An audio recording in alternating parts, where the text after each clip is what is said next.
Check, check, check. Test 1, 2. Good to go. Let me hear you on the mic real quick. Okay. Can you hear me? Yep. How does it sound? Perfect. Good? Okay. I'm probably going to just a little bit. Test, test, test, test, test.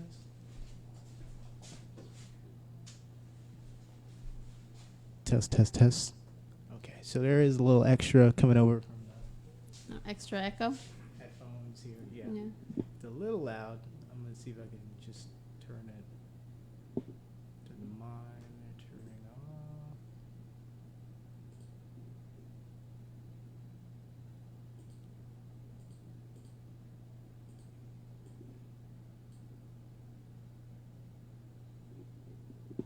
Test, test, test. Okay.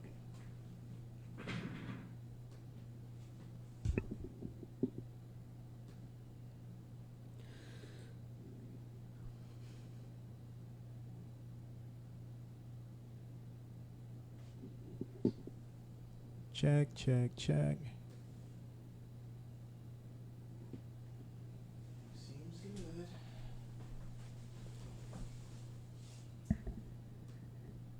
Oh, I think we're live. Oh, are we? Oh, hang on, let me switch the thing. Yeah, we're recording. We were live and we were over here not paying attention. I was As we do. we already got a comment. What's up, Nicholas? I don't know if he can hear us. We're gonna switch it so that you can. Yeah. Hello, Nicholas. Nickleby. Oh, wait, just Nicholas, right? Not Nickleby.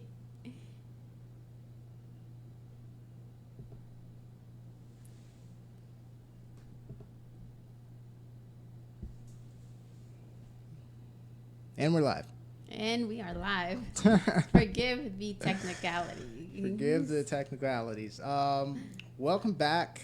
We are back. Tampa Film Podcast. Back. Ruth Antunez. Yes. TJ, you guys know who I am. Yep. And we're welcoming you back to Tampa Film Podcast. We were gone. We were on quarantine. We're on break. We're kind of still hunkered down. I am, at least. But I'm not. now we're back. I'm being adventurous and reckless. She's been adventurous and reckless, out walking your dog, hugging people, shaking their hands, kissing them on the cheek, all that stuff. That's right. All the bad stuff. Yeah. She came in, had her walk through a fog of just mist. Of like alcohol. Exactly. And like hand sanitizer. Exactly. Rub down. -public-testing. And another technicality. That's okay. Yeah. We'll get through this. So we got some things to talk about. But first, I want to update folks course. on Tampa Film Network. What And has been just going on? let you know what's been going on. This is going to be a really short update. Not much has been going on at Tampa Film Network. We have been shut down. Since our acting classes had to stop because we couldn't really have access to the libraries anymore. We're starting to look at, what we can do now with outside places, with social distancing. Might be safer, definitely safer. Outside. But we're still not ready. What I do want to let you guys know is we did have a recent release, recent-ish, on September the 7th. Ish being What is this month? keyword. We're October. October. Halloween time. So this was a couple months ago, actually. Man, the time just kind of flies by when you're bored at home, sitting down, hoping that you don't get zombies knocking at your door. I regularly forget what day it is, and it's Me too. Yeah. I never remembered the date, but now it's like I don't even know what day it is. You're just like the Sunday? day's kind of just. And I'm not off by 1 or 2 days. It's it'll be Wednesday. I'm like, is it Saturday? I've done it too. It's timeless.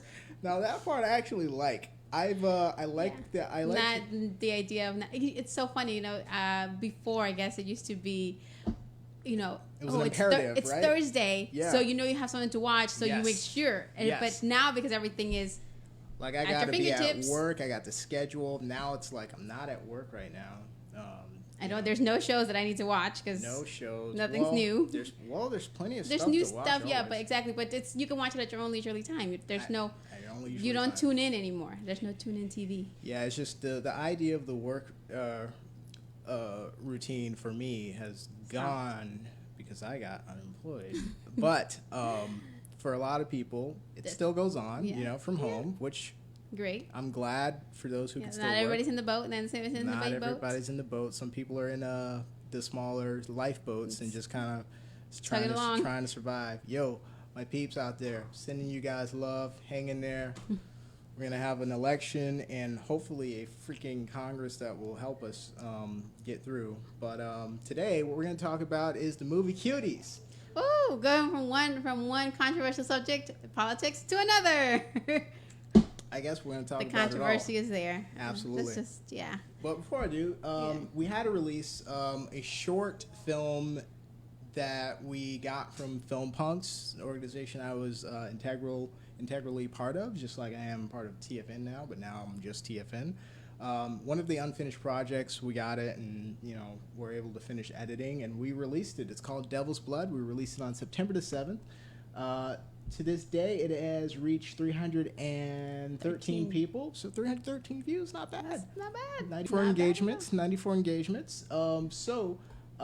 Check it out if you haven't seen it already. It is interesting. It was a webisode concept that didn't really pan out. Some things don't, but you got some footage. We got something from it, and you know what? I think what we got. It's a whole entire 7 minutes, basically. It looks pretty darn good as far as what it is. So, and it was a long time coming. So everyone who was waiting for it. A bunch of different people collaborators. It's like a full cast. Oh yeah. Big ass cast. So big cast. Everyone who waited for it, sorry it took so long. I've been finishing up a lot of unfinished things. Because now you have nothing else to do but work on projects, on hobbies. Let's say I had a lot of help focusing, but it's available. So go to Tampa Film Network's page on Facebook and watch it, or go to Tampa Film Network's YouTube because it's on there too. Devil's Blood, and we may actually do more of that series. That series is a series called Cinema Sketch, and basically it's just like a mixture of different short stories that are not connected. Something new every time. Oh, that's the thing. Yeah, the audio there. The bass is booming. Bass is on booming. that one, yeah. But yeah, so other than that, no news on the acting class just yet. We are still working things out, and I'll let you know when I know. I don't know right now. No, what's going on? Hey, I don't think a lot of people. It's okay. We're all in the same boat. Nobody knows what's going on in the world. Yeah, but I'm working on seeing what we might be able to do over the web as far as projects and stuff. So just be patient. I got. It's not like just because you're just because there's nothing out there. It doesn't mean you're not thinking about stuff or you're not working. I mean, you could be writing stuff. Oh, absolutely. I mean, you could be editing things that are just not ready to release. So I'm busy like all the time. Yeah. I'm never doing nothing. Like I never have nothing to do. Even though I'm not working right now. My job is finishing unedited projects.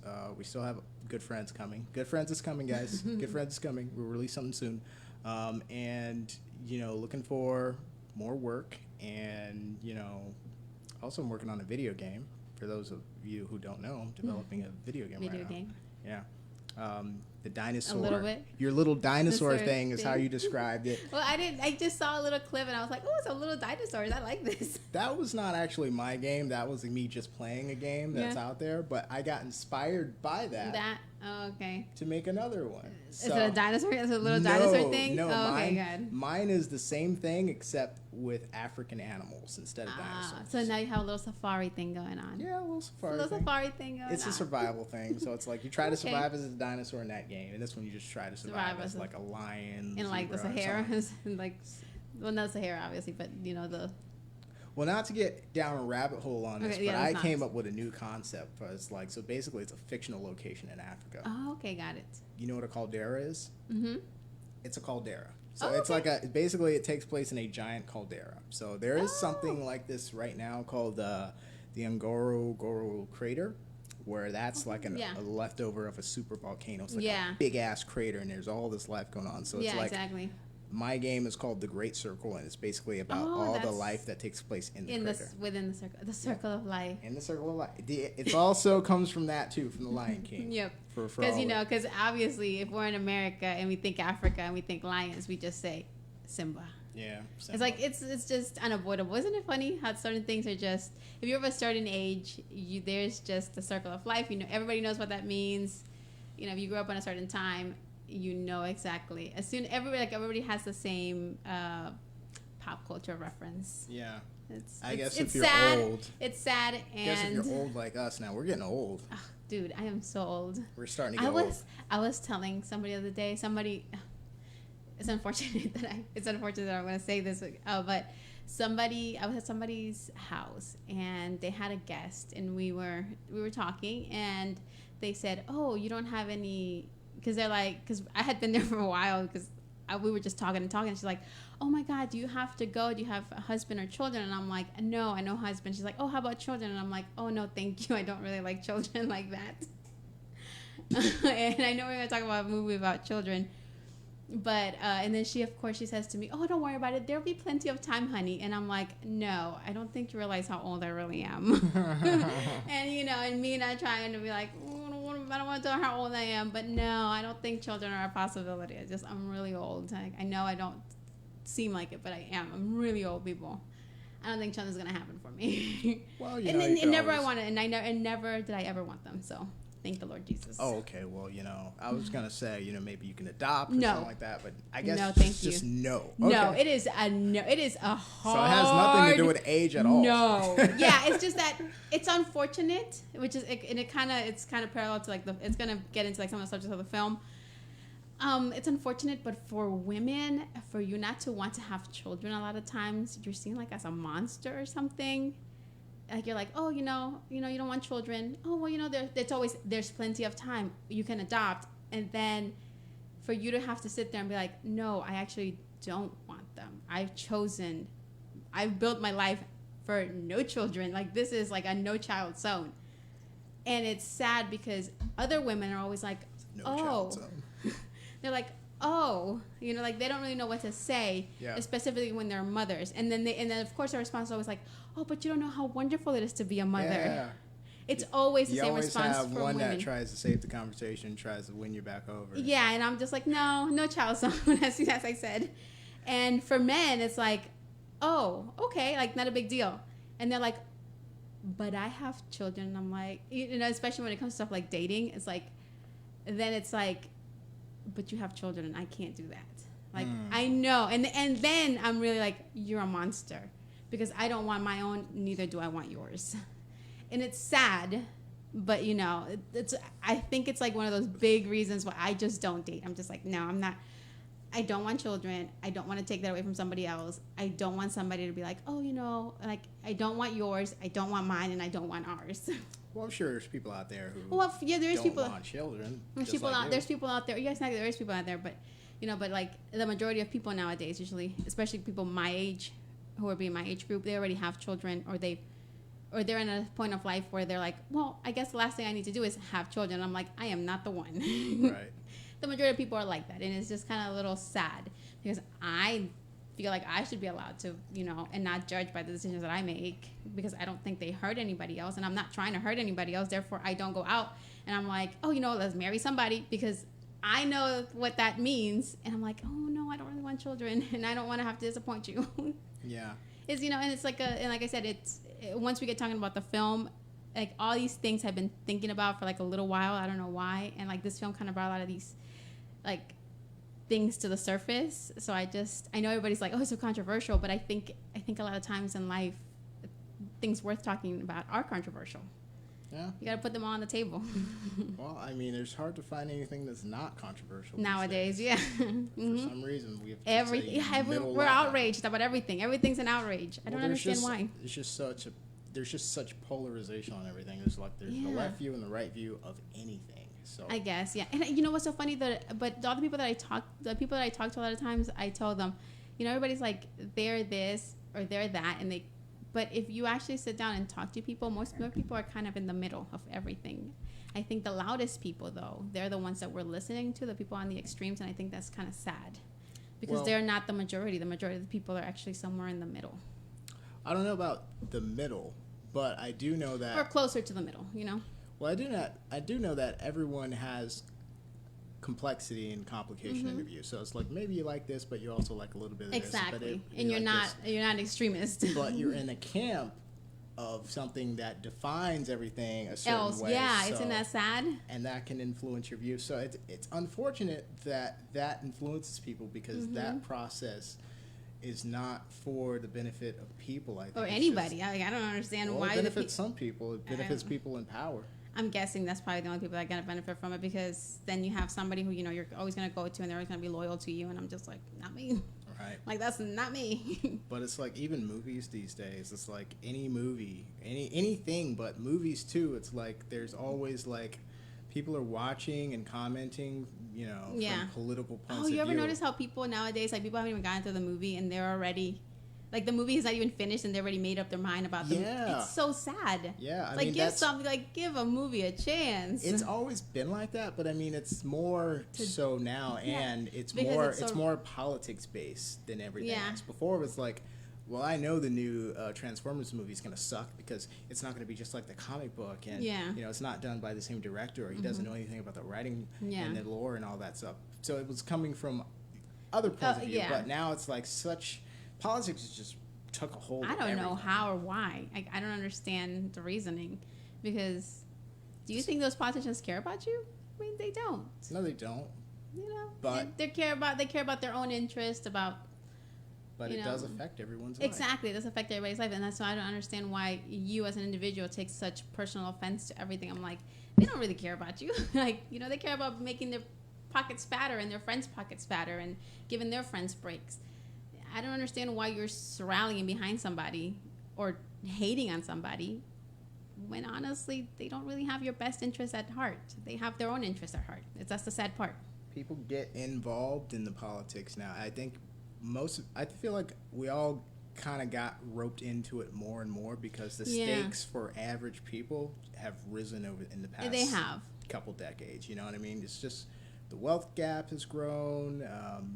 Just the world is changing, and politics. And everybody wants what everybody else has because we all see it on the Instagram or on the Facebook or on YouTube. And a lot of the change that is happening has been driven by people in politics. So I feel that's why people are being pulled into politics, and maybe they weren't very passionately hating one side or the other before, but now that they're in one side and now it kind of is like a takeover. Now you're taking over that identity. Well, because they're seeing how much their lives are affected by it, and they want something to change, and they want someone to blame. They want a boogeyman to fight. They want something to happen. I think you're definitely right about the somebody to blame. And they start to look for targets. And they start to. And that's the sad part, because no one individual is ever to blame for anything. No. And there's no one savior individual who's going to come in. Right. Hold on now. You're a Christian. Oh, he's not a person. No, he's not a person. And honestly, I know that everybody sits there and what's the one thing I hate the most about people who go to church? You hate people who go to church? The one thing I hate the most about this this idea that the devil is always after you. Oh, the devil made me do it? Kind of like that defense. The devil's out to get me. Can't catch a break because the devil's trying to bring me down. It's like, or like the idea of the man is always trying to get me down. And I just think that sometimes what happened to personal responsibility? What happened to me looking back at my past and realizing that I've made certain decisions that have led to where I'm at today? And I think a lot of people just, because you said it's easy to find somebody to blame. Oh, it's not my problem. Well, the reason I'm this way is because of my parents. The reason I'm this way is because the government is this way. The reason I'm this way is because of 100 years ago this happened. Or the reason I'm this way is because I wasn't allowed to vote back in the day. Or the reason I'm this way. It's like, but there's also a personal responsibility, because there's always been injustice in the world.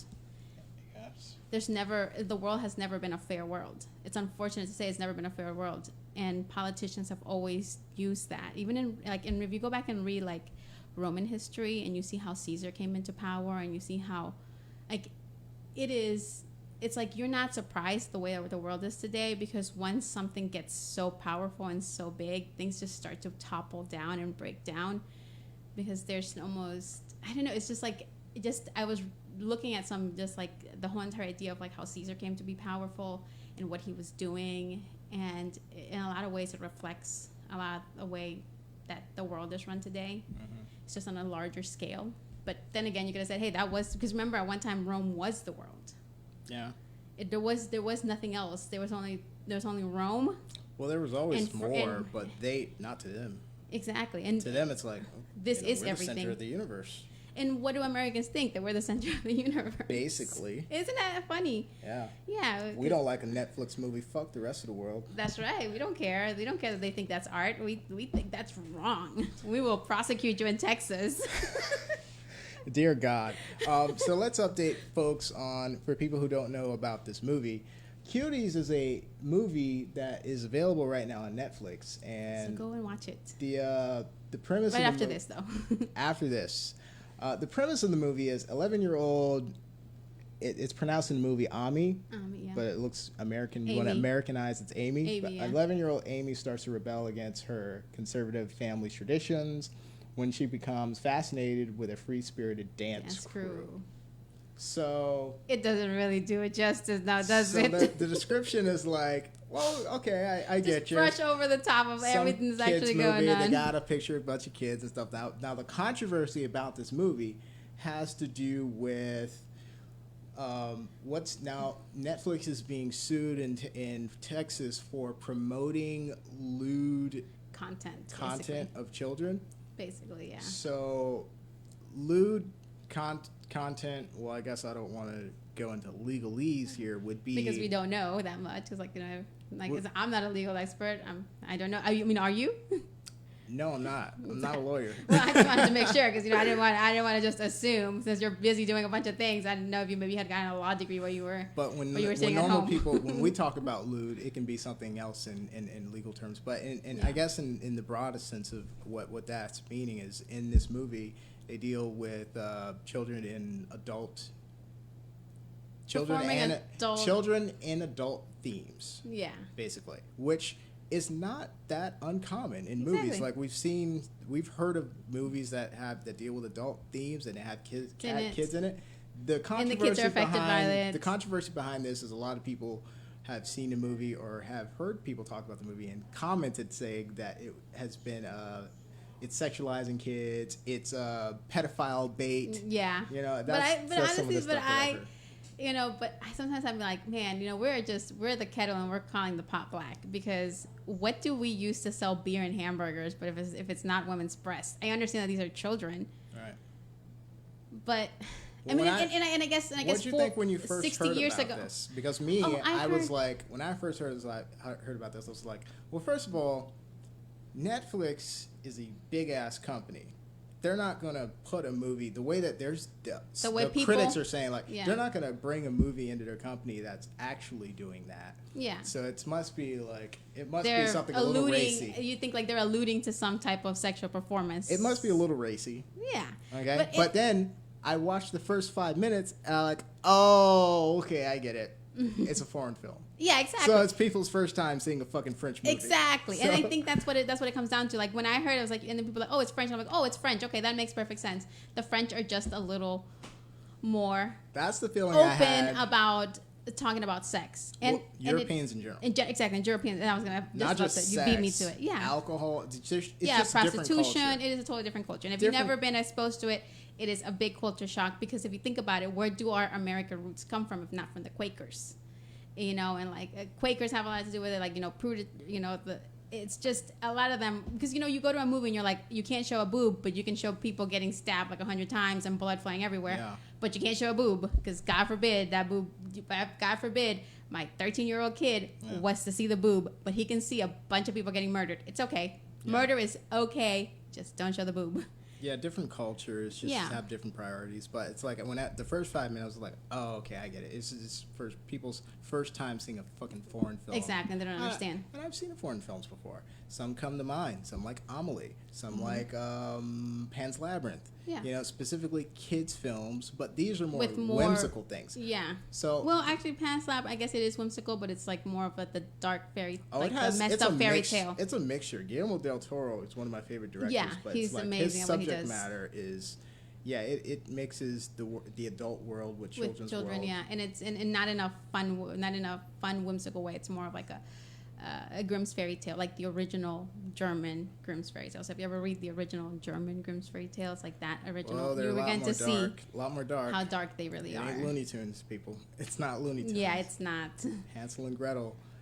Nope. There's another version of that. That is a lot darker. The original version. This is before Disney got a hold of it. Yeah, exactly. But if you actually go back and search those actual, the ones with the Germanic, I don't want to have nightmares. you will, you will understand why Europe is the way, why it kind of, how from such a young age, you talk about so many things, and they are so open about we are things that we are like, no, that is a no go. Yeah, we're a young country, so it's like we think of Hansel and Gretel as like, oh, okay, from the Looney Tune days, from Disney, from all the Candyland, remember the game Candyland, the board game, and then it's like for them it's like there's a longer history behind it. So it's like no, Hansel and Gretel, the murder, all this stuff that happened. So it's like okay, well, so you get to see that Hansel and Gretel weren't so nice as you think they were. It's like So just different culture. So that's where I felt comfortable. I felt like it was being overblown in the first 5 minutes. Because you're like, now, it's a foreign film. It's like, it's whatever.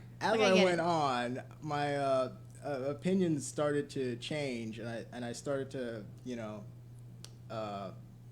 started to see some of the things that people were talking about. But what did you think when you saw the film? When you started to watch the film? Well, actually, first of all, I made a mistake picking this fucking movie to talk about, because when I had asked you to come on the show and talk about it, it's like I had seen a part of it and went to sleep. And I said, I haven't seen it, but I'll watch it, because I was like, because I am adamant about when something gets that much hype or it's in everybody's. I'm just like, check it out. I'm like, I don't want to talk about it until it's died down, because then I want to have my own opinions about it. I don't want to I don't want to be informed by other people's.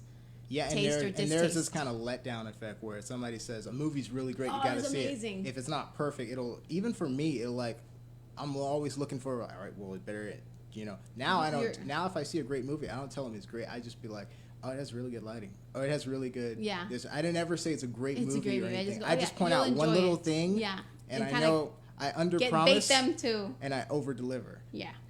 It's the best. You're like, when somebody tells me, you have to watch it. It's actually, I'm like, you have to watch that film. It's actually very interesting. There's this one little part that I'm just like, and I always try to tell people, like, because of this one little part, now the movie is like forever holds like a little place in my heart. Yeah. And like, and it just, because when you talk about films, and and a lot of times I can always pinpoint the one thing that makes me love a film. I'm very good at that. And I always, whenever I try to introduce people to a film, I was like, this is the reason why I love it. Right. This is the reason why I think you need to watch it. And, if you watch it through that lens, you'll understand a little piece of me as well. That's a good approach, too. Yeah, and I always try to do that to people. I tell them, if you love this actor, if you love this movie, it's in the same, so you'll probably enjoy that. But in the back of your head, you're like, I know I got fucking good taste. That's if I say you're going to like this movie, you're going to like this movie. Yeah, exactly. That's exactly how you always feel. But when I was like, when I sent you the message, I had only watched like a quarter of it, and it's like I was planning to just watch the rest like an hour before you got here, and then I was like, and I started have to it fresh in your mind. Have it fresh in my mind, but also procrastination. And when I started to watch, watch the rest, I was like, oh, why did I do this to myself? Why did I pick this fucking movie? Like, oh my God. I remember so uncomfortable in certain parts of this movie. And I remember watching it I was like, I'm gonna start watching this movie. I'm gonna watch 10 minutes of it, 15 minutes of it. It's gonna be okay. And it was like 2:00 in the morning. I had to wake up tomorrow. Like I had to wake up the next in the morning, like at 8:00 in the morning, because I had to be somewhere before 9. So I was like, I'm just gonna I'm gonna wait till the last minute to get there because of traffic. And I remember just saying, I'm only going to watch like 15 minutes, and then when I come back during the day, I'm going to go ahead and I'm going to watch the rest. Mm-hmm. It did not happen. I was like, as soon as it started, I was like, oh, it's French. I love French films. All right. Didn't you have that feeling, like as soon as you saw it's French, it's like, okay, now I get it. Yeah. Now I get it. People just don't understand. That's exactly how I felt at first. Like, it's just a foreign film. Like, that's why everybody's like, freaking out about it. Because they're more... It's a lot of things that the French do that, the rest of the world doesn't do, which is fine. I'm like, I love a French film. I'm a big fan of French films. Yeah. And I started watching it, and then it got to a certain point, and I was like, I'm just gonna turn it off because it's.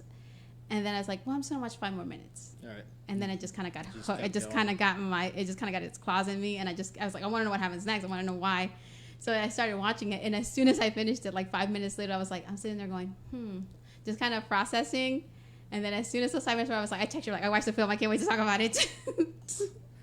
All right, so just overview right now before we really Actually get into like some of the things. So Netflix promoting lewd content, inappropriate, promoting and sexualizing children in this film intentionally, guilty or not guilty, just from the outset. No. Not guilty? No. Okay. If you feel differently, you could go ahead and say, hey, yeah. No, I'm gonna go. I've seen, basically what I'm trying to say is I've seen worse, a lot worse. Right. Well, I don't know if I've seen a lot worse, but I'm gonna reserve judgment for now. I have my judgment. I'm gonna build up to it though. Go ahead. No, So straight up. No, and I get the controversy. I get, because it does touch on some things that you're like, but I am a big fan of, hey, if something is controversial, let's talk it out and let's hash it out and see why the controversy is there and where it arises from, and what can we do to see, not eye to eye, obviously, but what can we do to mitigate the situation, basically. You can see where I'm coming from, you can see where you're coming from, and we don't have to agree, but we don't have to fight about it. It's like I do it all the time with people. We gotta fight about Gotta everything. fight? Oh man, give me the boxing gloves. We're gonna fight about this. So, did you like the movie overall? Overall, yeah. It was just like it came out of. It was like just the thing is that you have to understand something about me. I remember one time you asked me what was we were talking about something, and I believe you asked me what's the one time that if I could go back to I would, and I said 11 years old. And this is about 11-year-olds. Do you know how much? Did I actually ask you that? Yeah, we were talking about something, and something came up, and I said something to you, and you said, "Well, what do you think?" And of course, because I would be the one to bring it up. You wouldn't be the one to bring it up. Okay. I would be the one to bring it up, and then I asked you, it's like in your lifetime, because we were talking about films and when because that's how you can tell I have the memory of an elephant. I remember everything, right? We were talking about how or when you realized that you loved film. Like you actually said, it's not just a movie. You started to call movies films, and that's what we were in the next room over. I believe we were working on editing something, and so I remember saying to you, well, I remember it was like 11. I remember now. We're working on the Film Punks logo. Actually. Yes. Okay. You were working on the Film Punks logo. That's what it was. And I was like, that's when I started, like, my love for film really flourished, when I was like 11 and 12 years old. And I remember specifically saying to you, 11 and 12 years old is a mud age. It is an age where everything's muddy. You're not a child, but you're not a woman. For girls, men are obviously different. 11, you're still like little boys. You're not having, there's a lot of, you guys develop a little bit slower when it comes to like that age. But there's a very sweet spot for, it's a horrible time, but it's also it's a trying time, but it's also it's a time that when I look back at it, it shapes you as who who you hope to become as an adult. So so for me, it just hit that sweet spot. I love a coming of age story, because it really is a coming of age story. Yeah, I love things that deal with, it also. And the father relationship. The father. Yeah. You always tell me like the father and children relationship. You always hear me say how much I love stories that have father, and I want to say something. It's not on screen. You don't see the father-daughter relationship, but you do see the relationship. Yeah, no, you don't see them as in like physical way. You never see the father in the movie. You never see the father. It's like it's not physical. But he's it's not presence. But he is like, he looms so largely over this film. He's like at the beginning and at the end. He is like, it is looming. It's a looming presence, but you never actually physically see him. Always interesting in movies when they do that, where certain characters have a presence, but they're not. Yeah, and they're talked about and they're referenced throughout the whole film, and you're waiting for them to show up, but it's like waiting for Godot. They never show up. I like when films do that. Me too. I love it. It takes skill to really create a presence. Yes, it does. So. And I think the film did a wonderful job when it came to that aspect of it all. Yeah. And I think a lot of people, because of the controversy of the subject matter, I think a lot of people just kind of, you know how they say you throw the baby out with the bathwater. I think that's what people did. So what do you think people there's people who hear about the movie and they have an immediate reaction, but then some people will actually watch the movie. Do you feel like when people watch the movie they still have the same opinion, or do you feel like maybe they feel like, okay, well, this movie isn't overblown, as bad, yeah, it's actually a good movie? How do you feel most people will react when you're actually watching the film I all think the way? the sad truth of it is that most people, with like anything in life, once you made up your mind about something, it's very hard for your mind to be changed. Right. And I think that people will watch it and they'll just be like, well, I feel disgusted by watching this. And they won't really, they might say, well, I guess it wasn't as bad as I thought, but it's still disgusting. Like, you won't ever back down. And it has to do with, like, you know, we talked about the politics, the idea of people being so staunched in their views. Being in a tribe.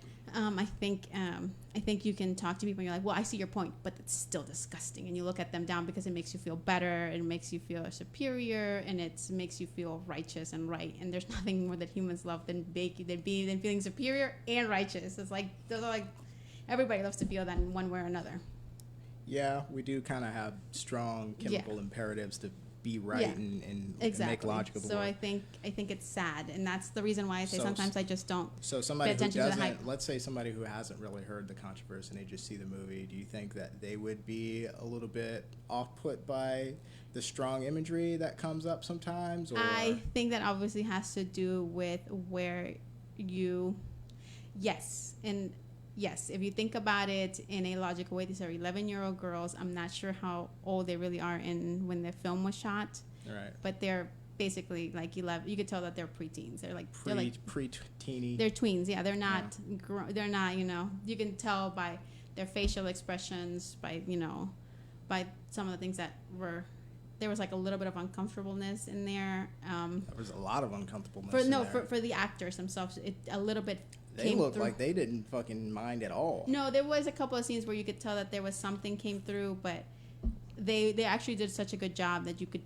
It's like barely there. Like, it's almost not hinted at all. They're pros. Yeah, they're real. That's what I'm saying. Like, they're so good. And you're like, one of the things I was impressed by. By the way, the fucking dubbed acting in this was like, as soon as I started to hear that, it was like, oh, okay, we imported. Yeah. But the kids, man, I was like impressed with their act. I was like, damn. Yeah, they're such good actresses. All the other stuff aside, they're great. Damn good. For them to, and it goes to show you probably like people who are behind the scenes, they probably also made it so they also didn't feel uncomfortable doing the scenes. So it actually goes to show you the delicacy which they filmed this. You know, the production probably was, very delicate in the way things were filmed, and for those girls not to be embarrassed about some of the things that they had to do in the film, not to feel awkward about it. I think it says a lot about the production crew. Yeah, and I think the film actually says a lot about that too, because what you were saying earlier about, what's crazy or outrageous for us, it's not. For the rest of the world, it may not be outrageous. Yeah. And I feel like part of the point that the film is making is that this is what kids are like. Yeah. And a lot of times they are, and it may make us uncomfortable to look at it on screen, but this is the reality of the matter. I do know kids who make me uncomfortable. I know a lot. There are a lot of kids. Yes. Who actually act this way. It's not like they created a fictional. And that's what I say. And that's why when I say it depends on what your experiences are in life. If you know kids like this, you're not gonna have such a strong reaction to it. I think people on a lower. I think people understand that there are kids like this. Yeah. But they still have a strong reaction. Oh, of course. Just I don't think you'll have such a strong. You're not gonna go out and picket Netflix and talk about cancel Netflix. Are people picketing Netflix right now? I don't know. I just imagine that there's a bunch of there's like a bunch of moms like from the TPA, like suburban moms in TPA. They're just like, we gotta take down Netflix. Honestly, and that and like a bunch of just it's always like men who feel they need to protect women. We need to protect the girls. We need to protect the women. But yet, every advertisement that is towards them, it's basically, they're using women and women's breasts to sell them everything. All right.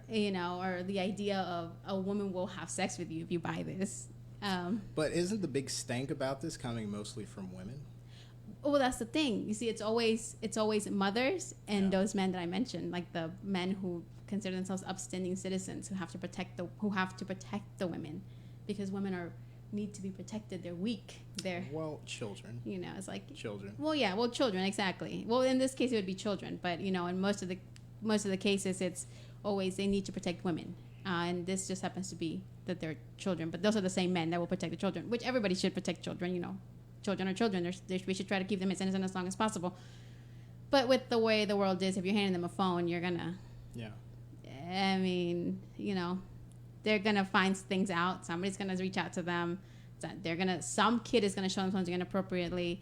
The first time you hear about sex is not gonna be from your parents. It's gonna be from from Timmy down the road, who's like, oh yeah, I heard about this thing called sex. You want to look at it you want to look it up online to see what it's about.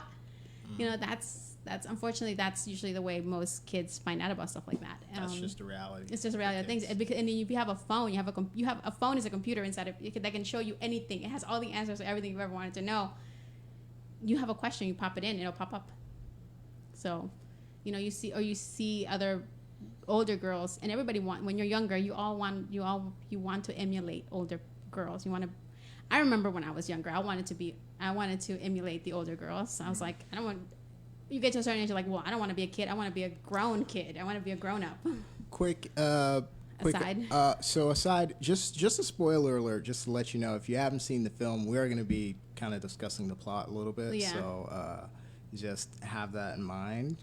I don't think that this is a coming of age story that I think has been told before. Yeah, but it's nothing new. It's not every day that it's photographed in the way that this is photographed. Yes, that I agree with you. With the intense focus on it. So, as far as you did like the movie? I did. I found it had artistic value. I find that it there's some things that are like, oh, that's actually a really good the story way the story was told actually something really good.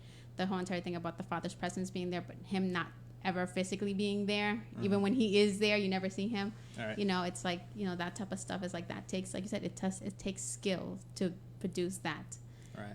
Like the acting was, these girls they were amazing at what they did. They got coached through it, or these are the best takes, whatever it is, they were really good at what they were doing.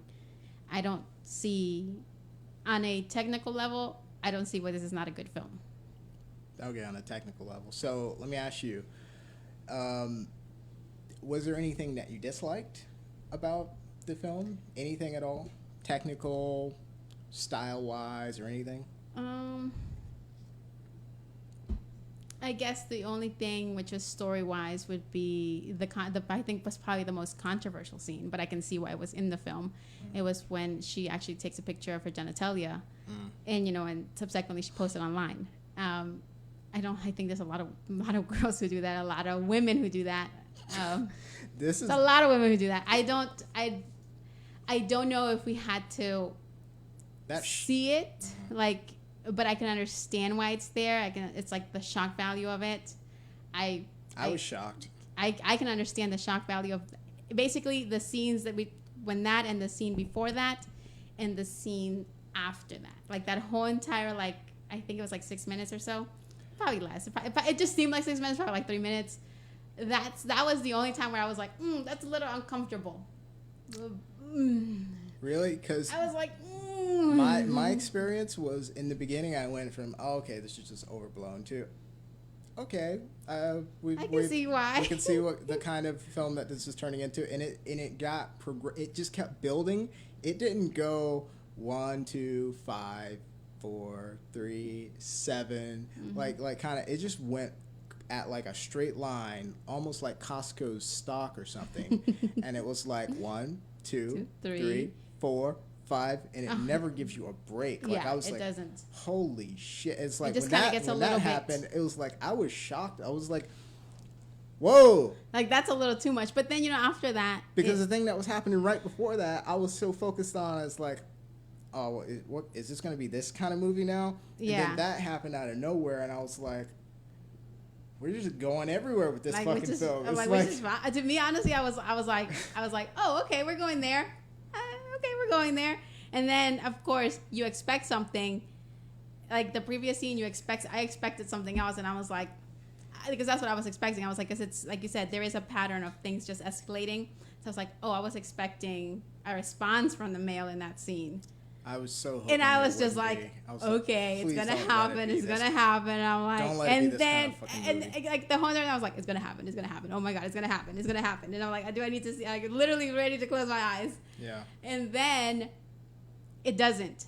But then something else that's almost as bad. Exactly, it's almost as bad happens, and you're like, oh, okay. It's almost like the director has like a chart, and it's like, all right, here's everything that happens in the movie. It's a 1.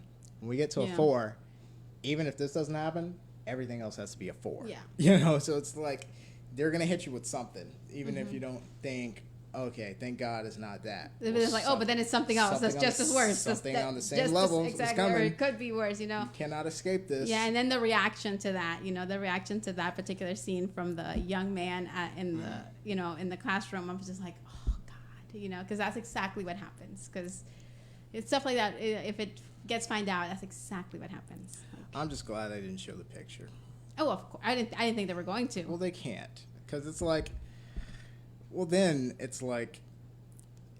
Then you just see everything. There's a fine line between art and pornography. Well, there's a fine line between what I was gonna say. Yes, strong imagery and literal porn, and in this case, kiddie porn, which would be fucking illegal. So it's like they don't cross. Well, not necessarily, because they could have posted a picture of somebody who was actually older. It's just insinuated that it is her vagina and not the older woman's vagina. But now we're talking legalese. Exactly, and that's how they get. But the thing is that if you're going down that road, you have to realize that that's exactly the arming that's going to happen, and they wouldn't, because no director in their right mind. Well, I know Vincent Gallo, he would probably do something stupid like that because he's a monster.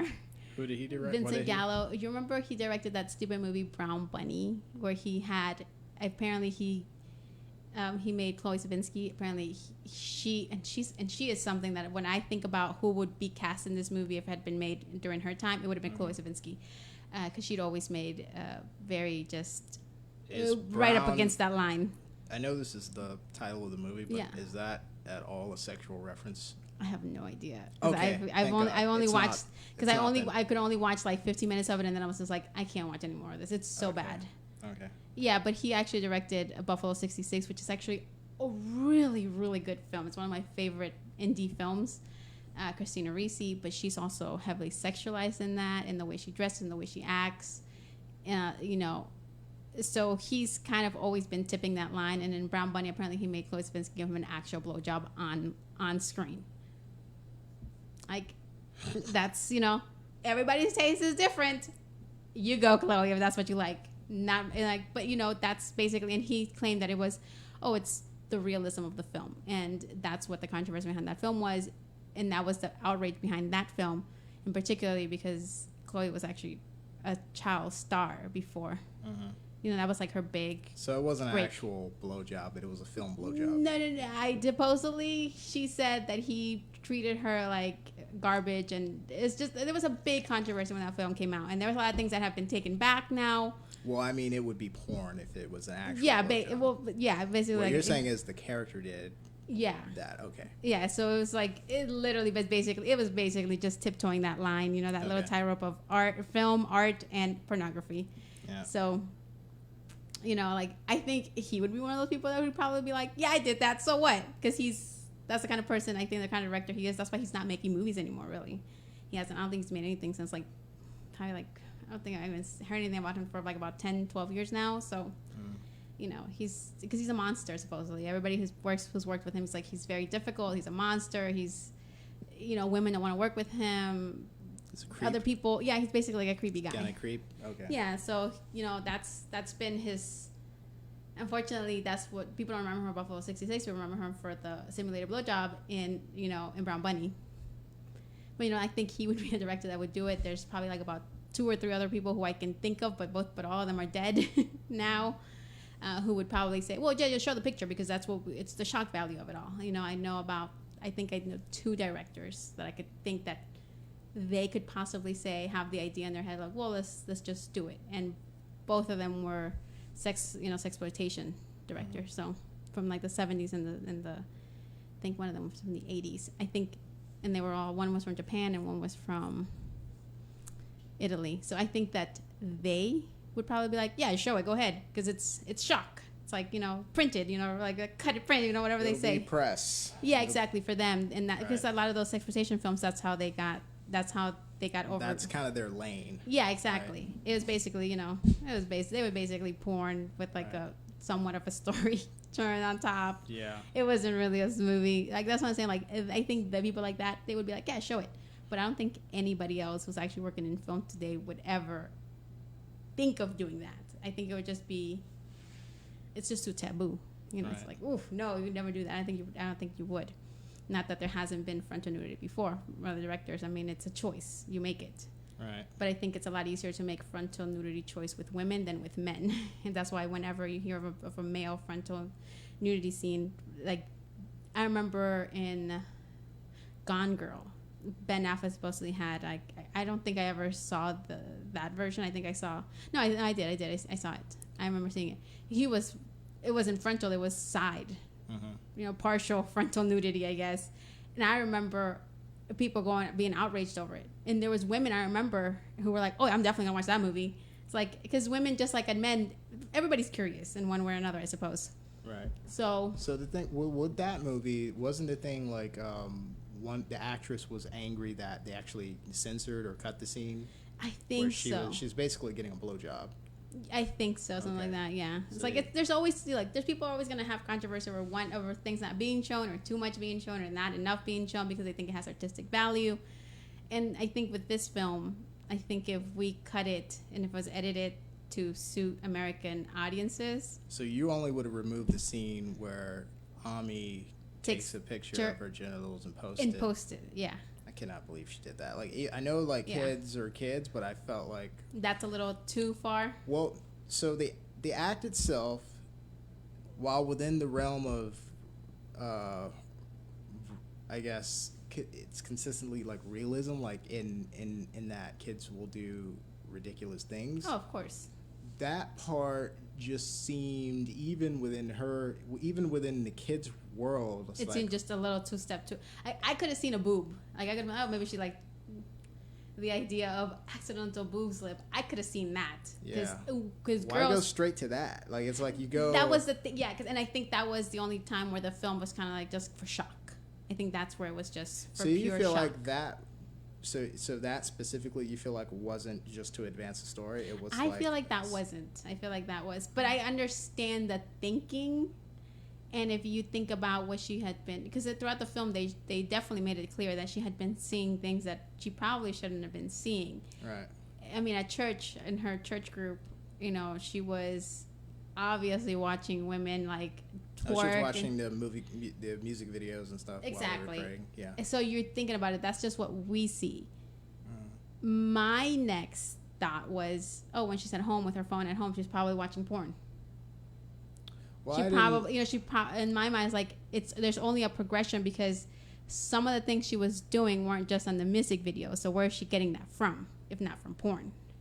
Yeah, I didn't get that. Even though, so the only other thing, everything, what I saw up to that point was just kids looking at adult stuff, not a literal adult porn stuff, no. But stuff meant for older people, like just the way that women dance in music videos on MTV and stuff, and thinking that they should do it too, just because the adults are doing it, exactly. Because if it's okay for the adults, then it's okay for. And I saw her doing things because her friends were interested in things, and she was trying to fit in. Fit in, exactly. I didn't see an interest really in being sexual or anything like that up until that point. So when I saw that part in that scene, that's why it shocked me beyond just, wow, this is, taking it to like a 9 or a 10. Exactly. You just kind of jumped but high. Also, it just didn't seem like, I didn't understand, when did the character get to that point with like them being willing, because I didn't see the breadcrumbs with that far into development. Yeah. Now this character,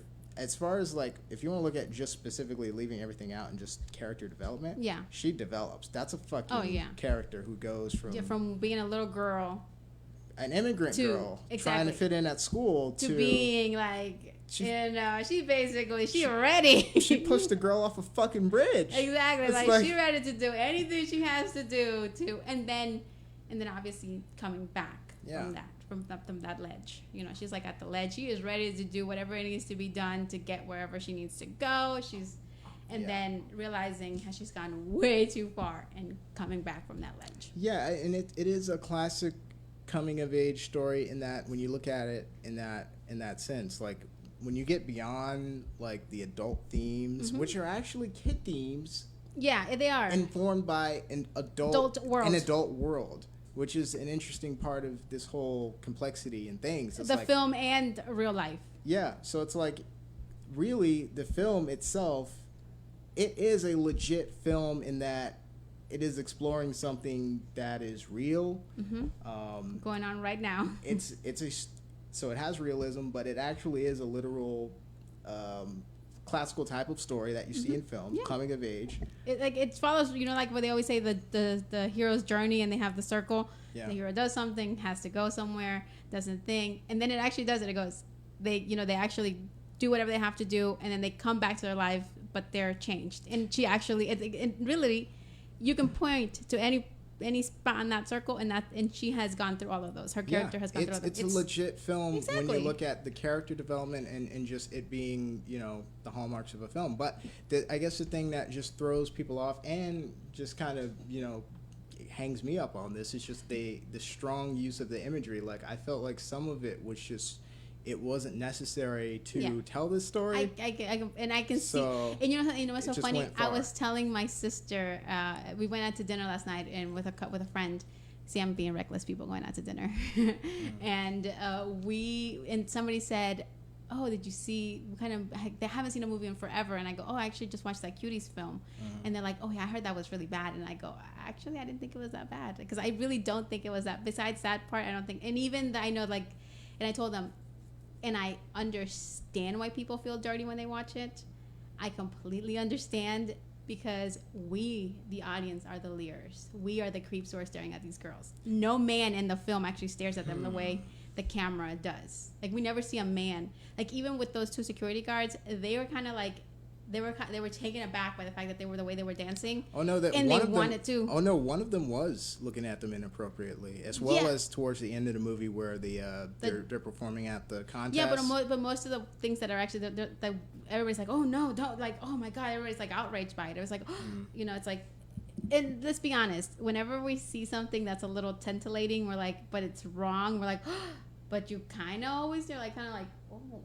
What's going on? Everybody's like that. Everybody's like looking through the fingers. It's like it's a scary scene. Well, you know, we're just put in this uncomfortable position of this is imagery that is obviously either controversial, would be wrong in real life, or something that I feel bad for watching, but I'm supposed to watch just because it's a movie and I'm supposed to see it. So it's just like it's a weird push and pull for some people. Yeah.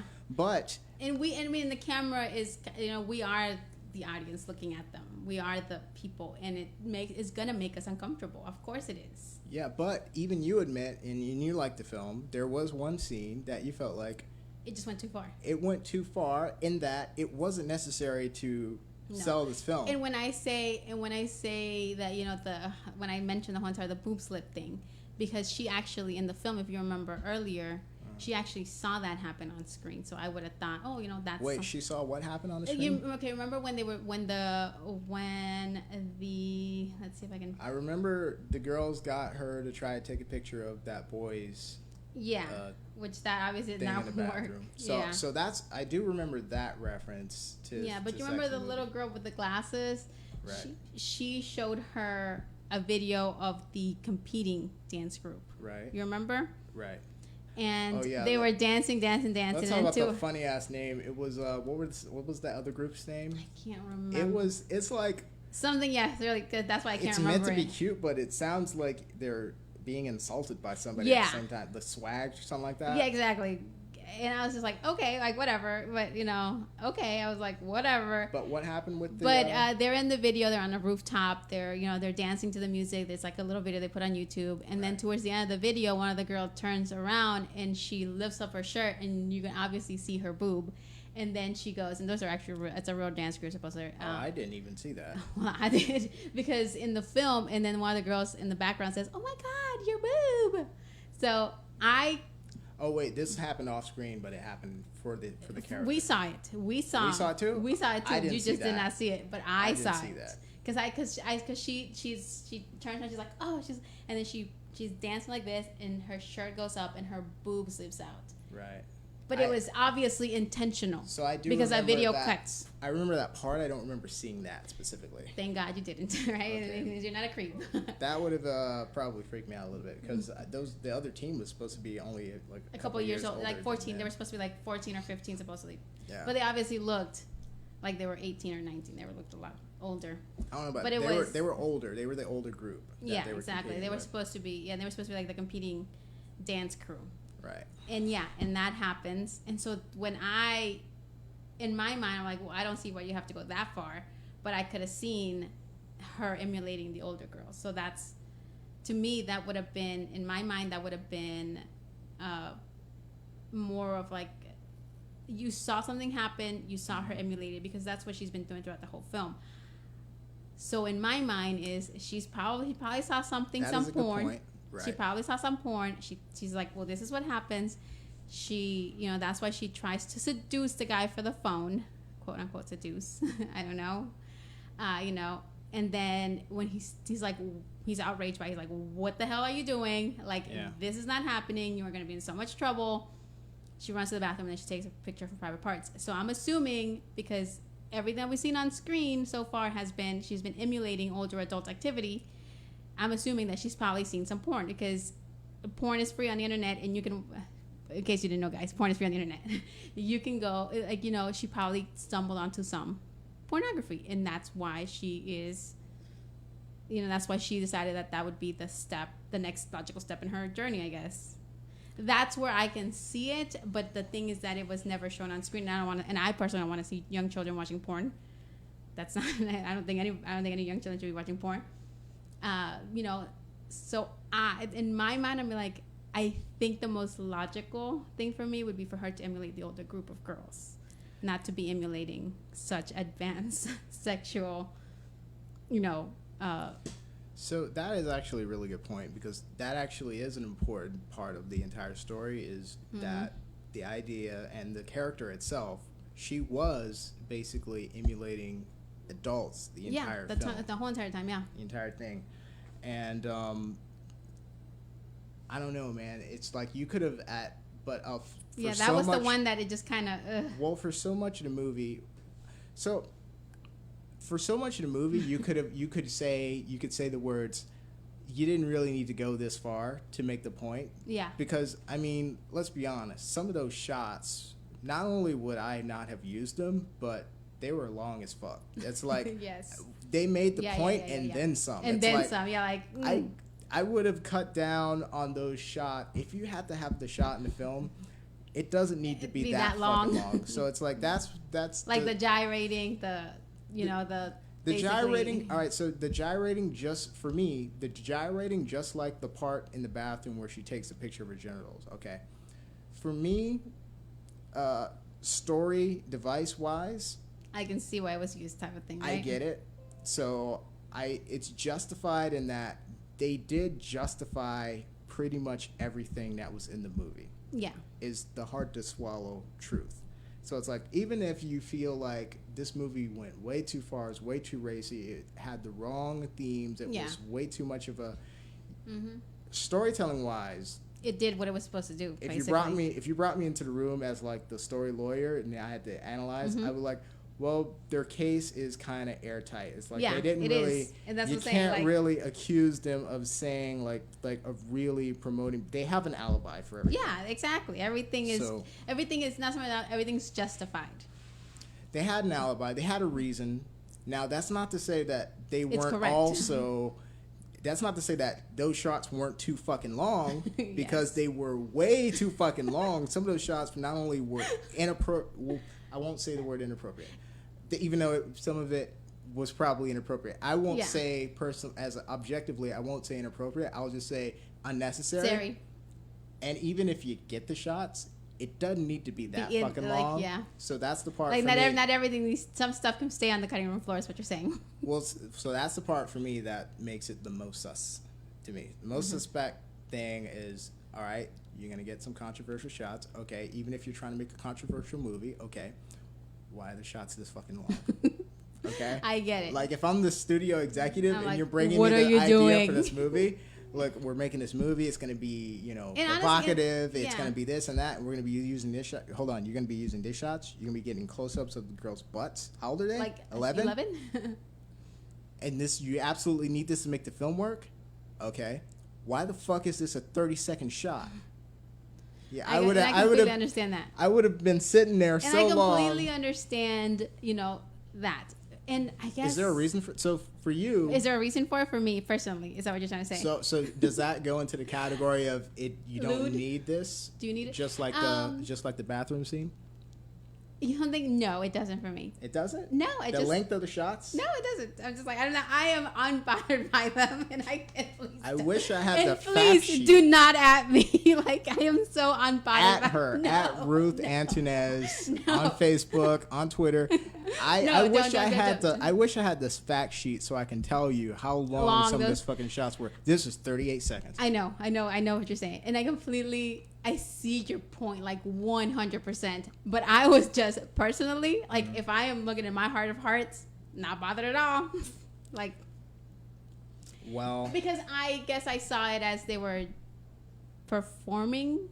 No, I within get the that. film. No, I get so that. I guess it's in maybe there. that's why I didn't have such an issue with it. It would have been very different, and they were actually, it was, I don't know. It's just, I don't know. I just was not bothered by it. I have Right. I cannot tell you why. It's just I was not bothered by it. No, I can understand. I can justify the imagery. I can see the reason for the imagery. What I just had a hard time with was how long? That long they lingered The and length- they leered. well, It basically made you feel like you were leering at these young women. Well, no. What I'm saying is, the length in children. filmmaking, the length of shots matter. Yeah, Because it does.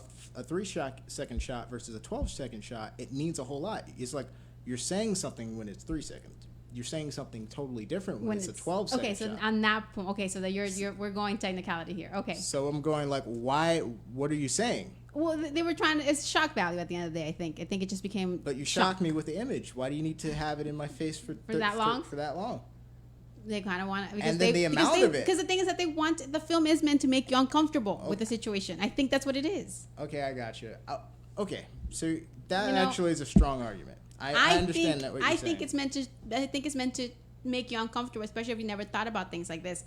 I think about things like this all the time. I think I'm like, oh, these girls are being sexualized. Oh, women, like. I remember one time I read this in Tina Facebook, Funny Pants. She makes this very, very like universal point basically about women and when you know you're a woman and when you stop being a child and when you know you're a woman and how it usually happens. And a lot of women will tell you, and it's so sad that I still remember this, but a lot of women will tell you, a lot of times you don't realize you're no longer a child until somebody either leers at you, catcalls you, whistles you, tries to get you in their car, and you're only 14 or 15 and you had no idea, because women, and it's always older men. Like, I personally remember the first time it happened to me. Like, I remember it to this day. I was 14, I think, and I was walking to like a friend's house or something from down like just a regular neighborhood, and some guy in a white truck, I remember this specifically. I was crossing the street. He was at a stop sign, and his turn signal was not on. So I was like, oh, I'm just gonna cross real fast. He's going straight. Turn, and I thought he was gonna keep going straight. He didn't. He decided to turn, and then as he was driving off, he goes, "Nice tits." And then he just drove off. And the thing is that in Tina Facebook, she says that's how he's like, I realized that I was no longer a young girl when I realized that there was all these men like catcalling her, and she was walking on the street and men were just staring at her. And it's sad that it happens, but it happened to this day. It happens to this day. Like the other day, I was walking my dog, and it was like, I probably shouldn't walking this late. It was like 9:30 a.m. It's like 9:30 p.m. And all of a sudden, I hear like a car just honking down the road. It's like, and there was nobody. There was no other car. There was nobody there. It was just me and the dog. It's obvious what they were honking at, but you don't pay attention to it as a woman. But it's not like you don't remember, and it's sad. But a lot of times, the way young women realize that it's not your period, because the girl in the movie got her period. It's not that. It's just that you realize that men are sexualizing you now, and I think about that all the time when I talk to young girls. I go, one day they're gonna be sexualized. And then the way we advertise things, we use women's boobs to sell everything from hamburgers to beer cans. Everything gets sold by women. Or you tell a man, buy this car and she will sleep with you. That's just, unfortunately, it's just the way it is.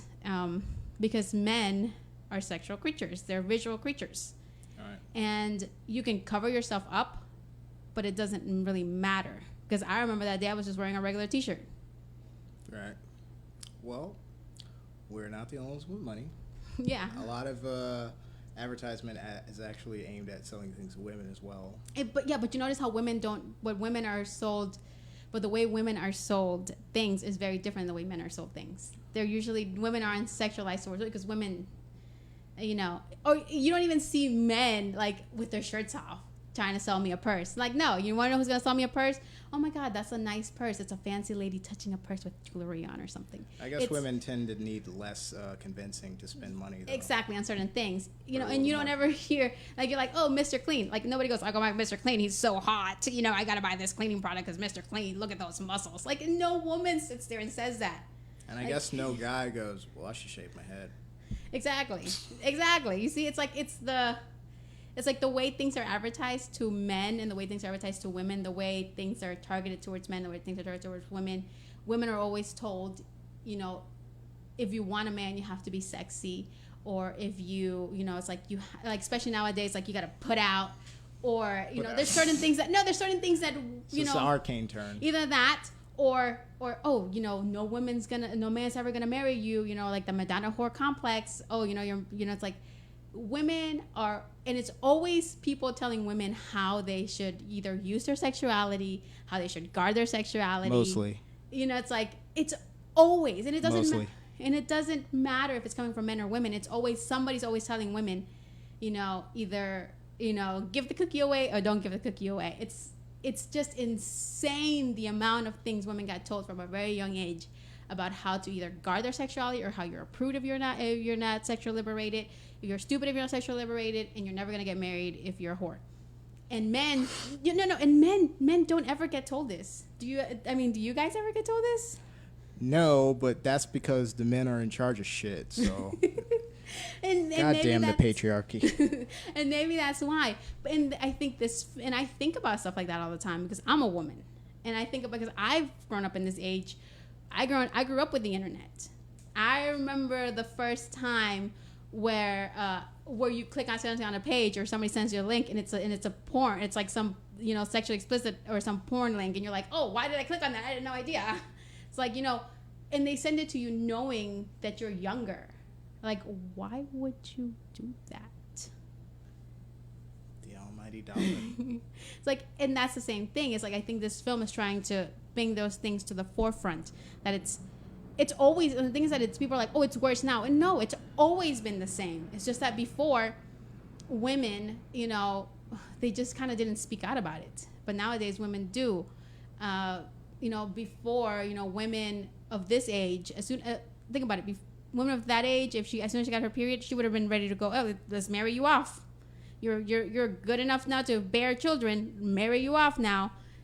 That's how it used to be back in the day. Like, as soon as a woman was old enough to bear children, she was old enough to be married, to be sexually active. Because no marriage is going to be like, oh, you're 13, you're 12, and you have your period. Oh, I guess I'm going to wait until you're 15 to have sex with you. No. You know what's going to happen? She's going to get married, and they're going to have a wedding night. That's what's back in the day. Nowadays, we realize that children are children, and they shouldn't be married at 12. In America. Yeah, but in there's other countries, exactly. Look, and there's still other countries where that still happens, where as soon as a girl is old enough to have a period, she is old enough to get married. Even before, there are Yeah. 8-year-old brides Yeah. in countries. So it's like even before women are recognized for sexual maturity, they're just kind of already put out in the world of you're ready to have a husband, you're ready to have a home, you're ready to, it's like I feel like you're ready to be sexualized. I feel like women are looked at as a lower than human entity, like a lot of times in some countries, yes, they are, because it's a possession. So yeah. if it were just about a person's maturity, well, then it would be, okay, well, this person's old enough to conceive, therefore, we're going to base adulthood on that. This is not about that. This is more about, well, do I have a wife? I should have this wife. This wife, not old enough yet, but that's okay. But exactly. Eventually she will be. Exactly. But she's mine now. Exactly, but she's mine. Exactly. And I think in our world that doesn't happen anymore. Like that's unheard of, where we think of women as possessions. Oh, we still think of women as possessions. But exactly, no, we don't think about it like at the top of our heads. But I was just about to say that. But yet, what's the one thing that women always say? If a man's bothering you, don't want to be, I have a boyfriend or I have a husband. Because now you belong to somebody else. Now that man can no longer have you. Therefore, he can no longer, he now needs to step off because you belong to somebody else. Why can't I just belong to myself and you still not bother me because I don't want to talk to you? Right. It's like, but you see, and I think this movie brings a lot of those to the forefront, a lot of that type of same thinking. When is a girl too young to be sexualized, and why are we sexualizing young women? Why do we think of, and the truth is that there is nothing lower than like a teenage girl. She's worth nothing but her body.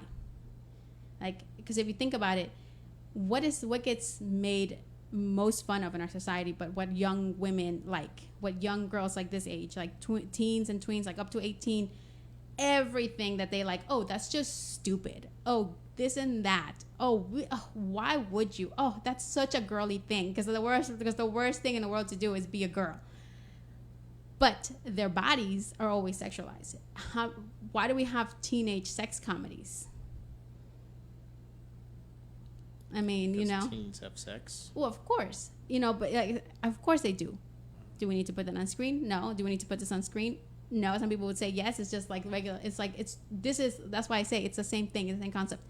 This is what's going on in the world. She just kind of, the director and this, they just kind of shine the light on what's already going on in the world.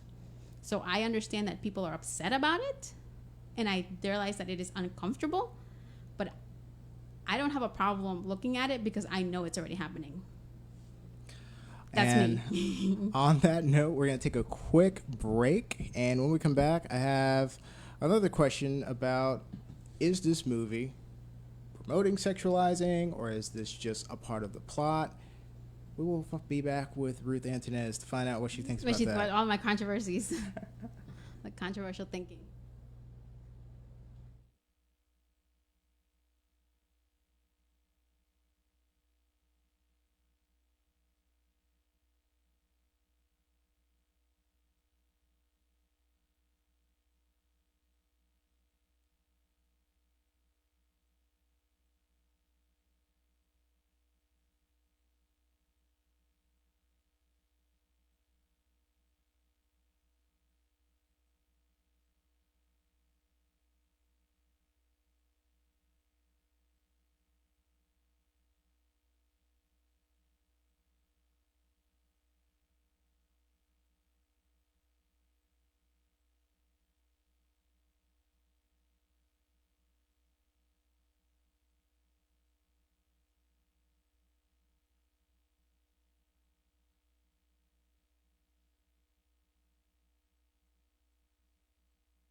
first click.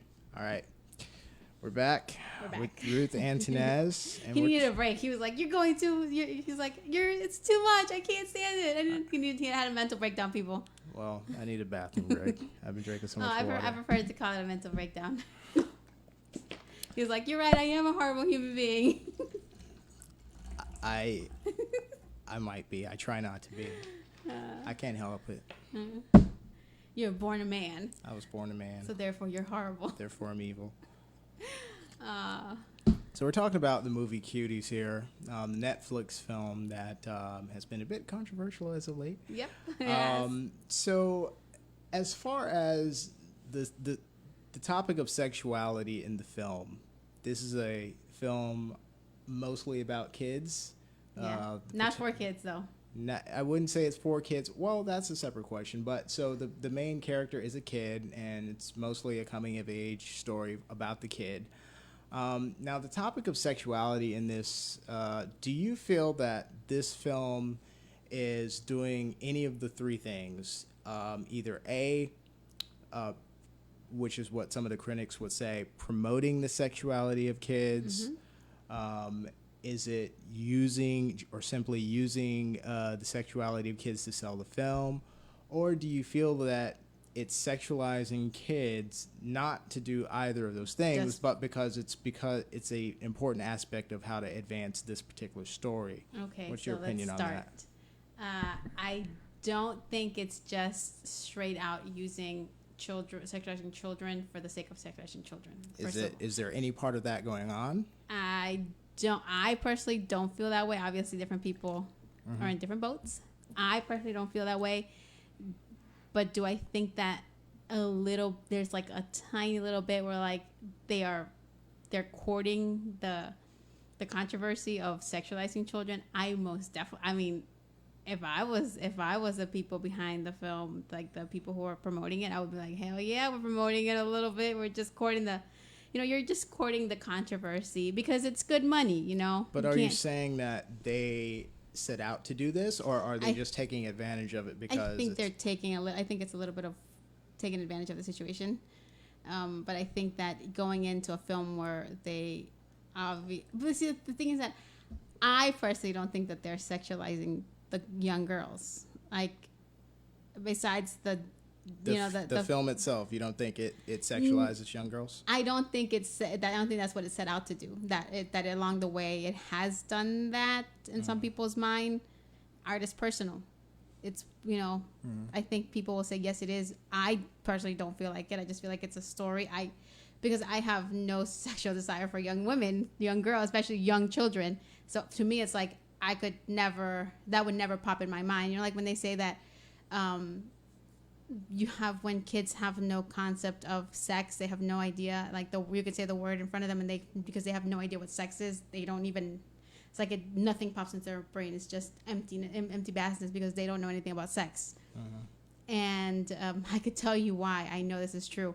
The other day I went to somebody's house and they got a baby bird, and I asked, "What's the name of the bird?" And she said. The woman, she's like, well, it's actually my son's bird. And I go, okay. And she gave me this whole entire story leading up to the name. So I just figured, it's probably like there's like a funny story to why the bird has his name. And the bird's name is Horny. Corny? Horny. Like horns. So like horns. Yeah. Not the sexual term. But the thing is that when you say it like that as an adult, because the kid named it. The kid named it Horny because he plays on a team called the Bulls, and they have horns, and I guess that's their sign for it. So he's just like, his name will be Horny because not horn, but horny. But of course, when you tell that to an adult and you don't have the context of it, adults might think you mean horny as a joke. Exactly. Right. So she had to give me the whole entire spiel. She's like, I know. And she's like, I know. He's 8. He doesn't know. So she's assuming that you're going to think it's an adult sexual joke. Because we're adults. Right. And adults, I mean, honestly, even when you even if you think always it has to do with horns, your mind will always be like, it's also, you always know that it's a horny means it's a sexual. it has a sexual connotation to it. So you can obviously see right there where this 8-year-old boy or 9-year-old boy, he has no idea of the sexual connotation of the word horny. He has, like, in his mind, what the heck, it's just horns. Mm-hmm.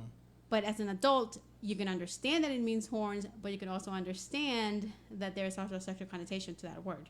And so she felt the need to explain that to me. Mm-hmm. You know, which goes to show you the whole entire idea. These young girls have no idea that they're they're 11, they do. But I, as a woman, I'm like, I have no interest in sexualizing young children.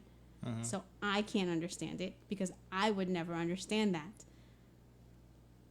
Now, if they had been 15 or 16 being sexualized, I can definitely say they are totally being sexualized because they're 15 or 16. And I know that that's like that prime age where women are so hyperly sexualized. So I don't think the film set out to do that. But I think as adults, we believe we have put this extra layer on top of it. Does that make kind of sense? Of suspicion. Yeah. Does that make sense? Because we know that because like what's one of the biggest stories that came out a while ago? People were like, it was trending or something, sex rings and child pedophilia and, the whole entire, what was that one guy that hung himself in his jail cell and everybody's like. You talking about Jeffrey Epstein? Yeah, that guy. Yeah. That's like the topic, that's still a big topic for a lot of people. People are still following that. So I can understand why the cultural memory, why it's so strong and why there's such a strong reaction to the film because it came out at the same time. Yeah, well, I think that has to, I think it's in the social consciousness right now. It's big on the social consciousness of let's protect our young girls. There's so many pedophiles out there, it's right there, it's here. It's like, it's always here. But I think that unfortunately informs the way, that extra layer that we put on that film. But I think now that the film is also using it once it saw the controversy do I think the film is also using it to gain money from it? I think so, yeah. Because I, as much as a good human being as I want to think I am, at the end of the day, I'm like, well, that's controversial. Controversy means money. If I was in their shoes, I would use it. So, but that's because I'm a horrible human being. Okay, I'm not a good person. That's why I go to church every Sunday, people. So you can try to be a good person. So I can try to be a good person and not get criticized for being a bad person. And not get criticized for being a bad person. Well, okay. So what you're saying is you feel that because of the age of the girls in this, me personally, it's like a personal thing. You feel that because of the age of the girls in this film, you're giving the company, and I'm using the word company right now, the benefit of the doubt that they wouldn't have set out to sexualize these girls because of their age. Mm-hmm. But for this film, but it's completely conceivable that they might have and would have if the story had been about older girls. So like, yeah, I think it would have been definitely been like that totally kind of just comes with the territory. Yeah, exactly. It just comes with the territory. That's why I was talking about the idea of the sex teen romps. Okay. Because you assume that children at that age, because they're still children, unfortunately, kids who are 16, 17, they are having sex. They know what sex is. So it is plausible in your mind to assume that this is definitely being sexualized because we have seen it. Mm-hmm. And maybe this is a descent into madness for us. Maybe this is just the beginning of a downward spiral. Maybe, you never know. I don't think it's the beginning. Or that's a continuation of a downward spiral because I think the beginning I think that I would say of sexualizing girls this age, maybe, which is basically the continuation of sexualizing young women. I think it's children and young women have always been sexualized. Exactly, they have been. Yeah, it's just not. I think it's just not. It just hasn't been like today where this film comes out and almost every other person has Netflix, so it's already available to everybody in the world at the same time, so everybody can talk about it at the same time. That's the thing I think that is, just different. Now we do have Netflix, and, the film makes the point that it's a story about things that are real, even though we look at these images and we don't want them to be real. We're uncomfortable looking at them, right? But what it's saying is it's not like this isn't real. It's not like this isn't happening. Mm-hmm. But now the company, when we use the term the company might be trying to make money off of this, you have to think about.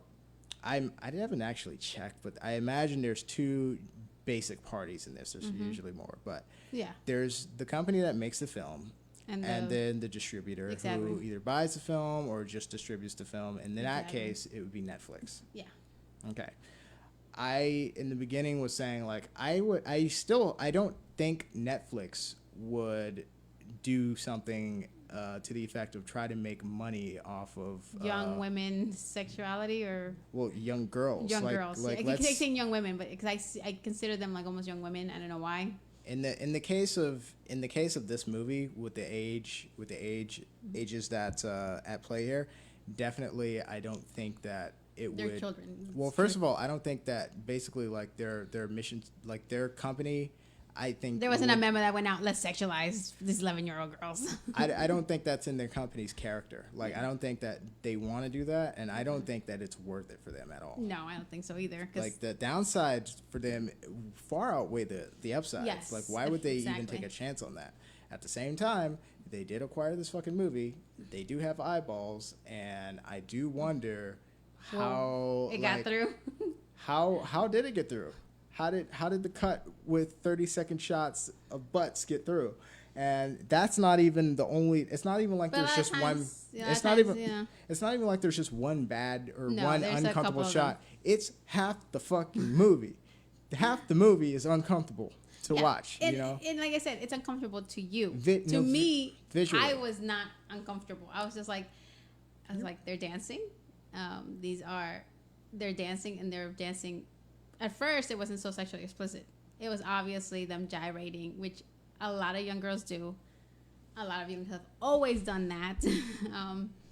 You know, so to me, it was just like, okay, it just, the part, like I said, and it always goes back to that part with the genitalia, with the picture of the genitalia. That's where I was just like way uncomfortable. I was like, everything that's in that and everything around it, I was like, oh, that is so uncomfortable. But now, why was that the turning point for you? Because the reason I asked that is because that when that happened, that was shocking because we didn't see the character go there before or get to. We probably didn't think that he was going to go there at all. But when I think to me honestly, it was like shock and relief at the same time, and then shock again. Right, because of we were thinking something else might happen. But when that happened, it was shocking at the time. However, technically, it really didn't show it. It didn't. It showed her. It showed her taking the picture, and you know what she was doing. Yes. But there actually was no image to go along with it. Thank fucking God. But the thing is that you in your mind, you know, like the whole entire day they say, don't show the monster because whatever you have in your mind is so much worse. You know, like sometimes don't show the monster, like don't show it fully alive, just like the snippets of the monster. Mm-hmm. Because whatever you're showing on screen is not going to be as terrifying as what people's imagination. I get what you're saying. I think that's what was like, whoa. It was like, even though I didn't see anything, I think that was a point where I was like, whoa. It's like, I would have, at that point, it was like, at first I was like. So for you, it wasn't the imagery because there was no imagery. It was just the idea of what she was actually doing. And, you know, and the path that it leads to and how, you know, they say that once something's on the internet, you can't erase it. You can't take it back. And it's true. You can't. Once you put something up there, it's going to be up there forever. Even if they take it down. Somebody could have grabbed it, and somebody could be distributing to somebody else, somewhere else. It's always going to be out there. You're never going to know if it's gone. So if you had to remove a scene from the movie, you would have picked. No, I wouldn't have removed it. You wouldn't have removed it. I still wouldn't have removed it. No, I still wouldn't have. I wouldn't. I think what it like the emotional impact that it gave me is like, wow. It was just like a punch to the gut. Mm-hmm. I wouldn't have removed it. I think maybe if I was going to remove something, what I would have removed, which was made me maybe even a little more uncomfortable, was when she was implying that she was, well, two scenes actually, when she was implying that she was going to do a sexual favor for the phone. She was going to exchange sexual favor for the phone from the guy. Mm-hmm. I think that right there was like, oh my God. Like, I think that was just like, oh, my heart. Like, it was like, maybe I would remove that because I think that gives ideas to young women, to young girls. But you don't think the other thing does? I think it still does, but I think it's a lot more. I think a lot of girls are already doing that. I think there's the girls who are already showing because they've already been convinced by their. You don't think girls are doing sexual favors? Oh, of course they are. Okay. But there's this particular thing just happened to make you uncomfortable. Yeah, it happened to make me. So it's more of a personal thing. Yeah, exactly. It's more of a personal thing. I'm just like, oh, I don't know if I want to see that. I don't think I want to see that, even though I know it happens all the time. I'm like, oh, I don't want to see that. Well, maybe not all the time, but it happens. I'm like, oh, I don't want to see that. It kind of just, it's like, oh, it's just that it wasn't something I wanted to see. And maybe the other one was where they were having like an exorcism type of thing, and then she started twerking on the floor or something, and I was just like, yeah, that was weird. That was just a little, almost going into, is she demonically possessed, that type of territory, and I just don't feel like that added to the story at all. That was kind of out there. Yeah, I was like, it didn't really add to anything, so I was like, I was wondering if she was like just acting acting like she was just to get them off her back or something. It's almost like I read it as, the way I read it was, anytime she had gotten so into this world of dancing and that had consumed her life, that anytime anything went wrong, she just ran back to that world of dancing, and it just happened to be very sexualized dancing. But if it had been ballet, she probably ran back to like ballet, right. Or more classical dancing. I see what you mean there. So that's the way I saw it, but it still was very, I just don't think it added much to the story, and I think it was kind of just out of place. I can see where it was going, but I just think it just really wasn't. I think it was a deviation that it did not need to be there, for me personally. But I can see the value, and I can see why they did it. I can, because whenever I guess the way I view film is whenever a decision is made and something is shown on screen, and I don't necessarily, I'm either taken aback by it or I don't understand it, I go, well, what's the reason why why in somebody's mind they would think that would be okay? And then I kind of go to the process and I go, oh, okay, well, maybe that's what they were trying to show. Doesn't mean, however, that I still like it, but I can understand why it was in the film. Right. So that it could have. Well, I think you make a good point that I actually think that that's what was happening too with her. Yeah, needing this whole dance thing so bad. She found an escape, right, and she didn't want to lose it, because in the story, the coming of age part is, she feels like she is losing her parents to the failure of their marriage, own relationship. And the cultural, because obviously in their culture where they come from, it is implied that a man does that, he takes on a second wife, and that's culturally okay. Oh no, that's overt. It's polygamous, so it's like he's taking a second wife in the story of the film. And well, no, it's not as an okay. It's not, no, I'm not okay. Like, it's an okay act. I'm just like, there's nothing the woman can do. Well, what is she? It's like, it's okay. Well, what are you gonna do? Well, no, yeah. What I'm saying is the film is making it like it's just matter of fact, like it's just normal. It is. In some cultures and societies, it's okay to have second, you take third, take more multiple than one wives. Spouse. But it's also okay in cults. But the effect that it has on the main character, Ami, is she sees it as, I felt like she saw it as, he's abandoning them. Yeah, because, for a new person. Because they're in the city. What city were they in, by the way? Paris? Yeah, I believe so. Okay, because they're in Paris, but they're in like poor Paris. And I know what you mean. They're in the ghetto. They're in the housing projects. Yeah, no, they're in the projects, and he's not there. No. That's one of the main features of. Yeah, he's always constantly either on the phone or people are talking about him just off screen. Right. Yeah. So that's one of the main features of the film, is he's a presence on the film who never actually takes a physical appearance. So he's not there, but we do see the effect on Ami, in that I felt like she feels like he's abandoning them, and him taking a second wife is a sign that things are going to change forever, and she can't handle that, and she's seeing the effect that it's having on her mom, because her mom is obviously not okay with this. Of course, and but there's almost like she feels like there's nothing she can do about it. It's like she's stuck. Yes. she feels stuck. She feels stuck, and she sees that her mom feels stuck too. And And this is all happening at home, someplace where she can't get away from it. She always is going to be centered at home. And this is like, I feel like I feel like the story is trying to tell us that she felt like, because of the religion that she's growing up in, the culture that she's growing up in, she's never going to be able to escape it. Not just because she's a kid living with her parents, but when she's an adult, this is how she's going to be. When she has kids, that's how their kids going to be. And I felt like... It's a cycle. Yeah, it's a cycle. And you know what I felt like was the physical embodiment of this? Mm-hmm. You know, the clothes in this film was a very important aspect. Yes. She never wore the dress. Nope. They got her a dress that was going to be the dress that she wears for the second wedding, right? For when her dad comes back with a new wife. She kept... Her relationship with the dress was, it would be there. And she would see it, and she would get uncomfortable with it. She would have visions of it. Like, the dress was bleeding from the... the dress started bleeding. It was knocking on the wardrobe door. You could hear that knocking, and like a ghost haunting her. Yeah, right? Exactly. And then remember, and then it ties all that back, to when the bride finally came. Remember the grandma figure, the auntie. She can't remember. She described how she was damn good. By the way, just a random point. Let me say something. Who doesn't love an auntie? She was very fucking believable. Like, I felt like that's very much like an auntie in my family. Yeah, aunties. That's like, the aunties are like the best people ever. Everybody knows that. Well, no, she was like the grandma. Yeah, but she was kind of like an auntie, a grandma type of. That's her figure. And she explains to her that she used to be, when she got married, she was dressed in white. She looked like a ghost, all white, and then.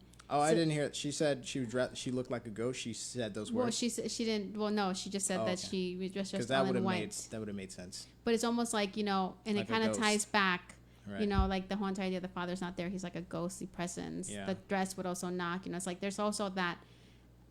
There's a little bit of that aspect of the surreal, ghostly apparitions, the the demonic, being haunted. things being haunted, that she's possessed by some type of demon, right? And then at the end you see the new bride, and she's dressed all in white, and she almost floats like she's a ghost. She doesn't really. It's kind of different the way she. It's almost like she approaches. She doesn't even talk to the girl. She just sees her at the door, and she opens the door, and she sees her, the new bride, dressed all in white, and she literally looks like a ghost. She does look like it, because there was like sage or something burning in the room. She was actually. There might have been sage burning in the room. That now I feel like the ghost thing is actually a literal thing that they were using as a device. But Isn't it funny how the more you start to break things down, how more things come to the surface, bubble up? Yeah, it probably was. It probably literally in French had ghosts. Like, this is the concept we're going with. But she did approach Ami, and I took it as, this is your future, getting closer to you, and that's when she ran. Yeah. So I feel like in the part, one of the strong suits of the film is I think that it was actually really well done, story design wise. The logic behind what the clothes represented, right? Yeah. Because the clothes became the new thing for her to like, this is my life. My life is this dress. I'm going to be wearing this dress. There's nothing I can do to avoid this dress. This dress is my future. Yeah. This dress is also my present, because my mom and my dad are this dress, and they want me to wear this dress. They want me to be like them. And they're saying that I will look beautiful, and that it's gonna fit. And but to me, that's not true. Yeah, exactly. Because what I mean is she doesn't think that it's true, because she sees that they're not happy, and she doesn't feel happy. She doesn't feel happy, exactly. And it's like, honestly, like I said, the movie has layers. I think the controversy... The top layer is hard to get beyond. That's exactly the truth. Okay. So if you just kind of dismiss that outright, you can start to see that the film actually has... it's actually a really good story. It has a lot of symbolism involved, And if we're talking about clothing... what led to the picture of the genitalia was actually that she was wearing little kids' underwear. And remember, she took her... Then what did she do? She always wanted to dress more like the girls, right? The clothing. And people are like, oh, they dress like hookers. The girls are dressing like hookers. And I'm like, I've never seen a hooker dress. That's nice. But, you know, they're dressing like hookers, they were saying. These little 11-year-old girls are dressing like hookers. And if you think about, like, the descent of her, you know, into more, like, she stole from her mother to go buy lingerie, which is considered older women's, you know, wear. She's not wearing, like, little, I think she had, like, little tiger panties on or something like that. Remember, she started, because her mom would never buy her clothing that was too small for her. She started wearing her little brother's clothing. Right. You know, clothing actually has a lot to do with it. Even the outfits that they chose for the final dance, they honestly, yes, they're revealing. 100% they're revealing. But I've seen dance competitions. I've seen girls who dance like around that age, and they wear stuff exactly like that. It's like a regular dance competition costume. The costume? Mm-hmm.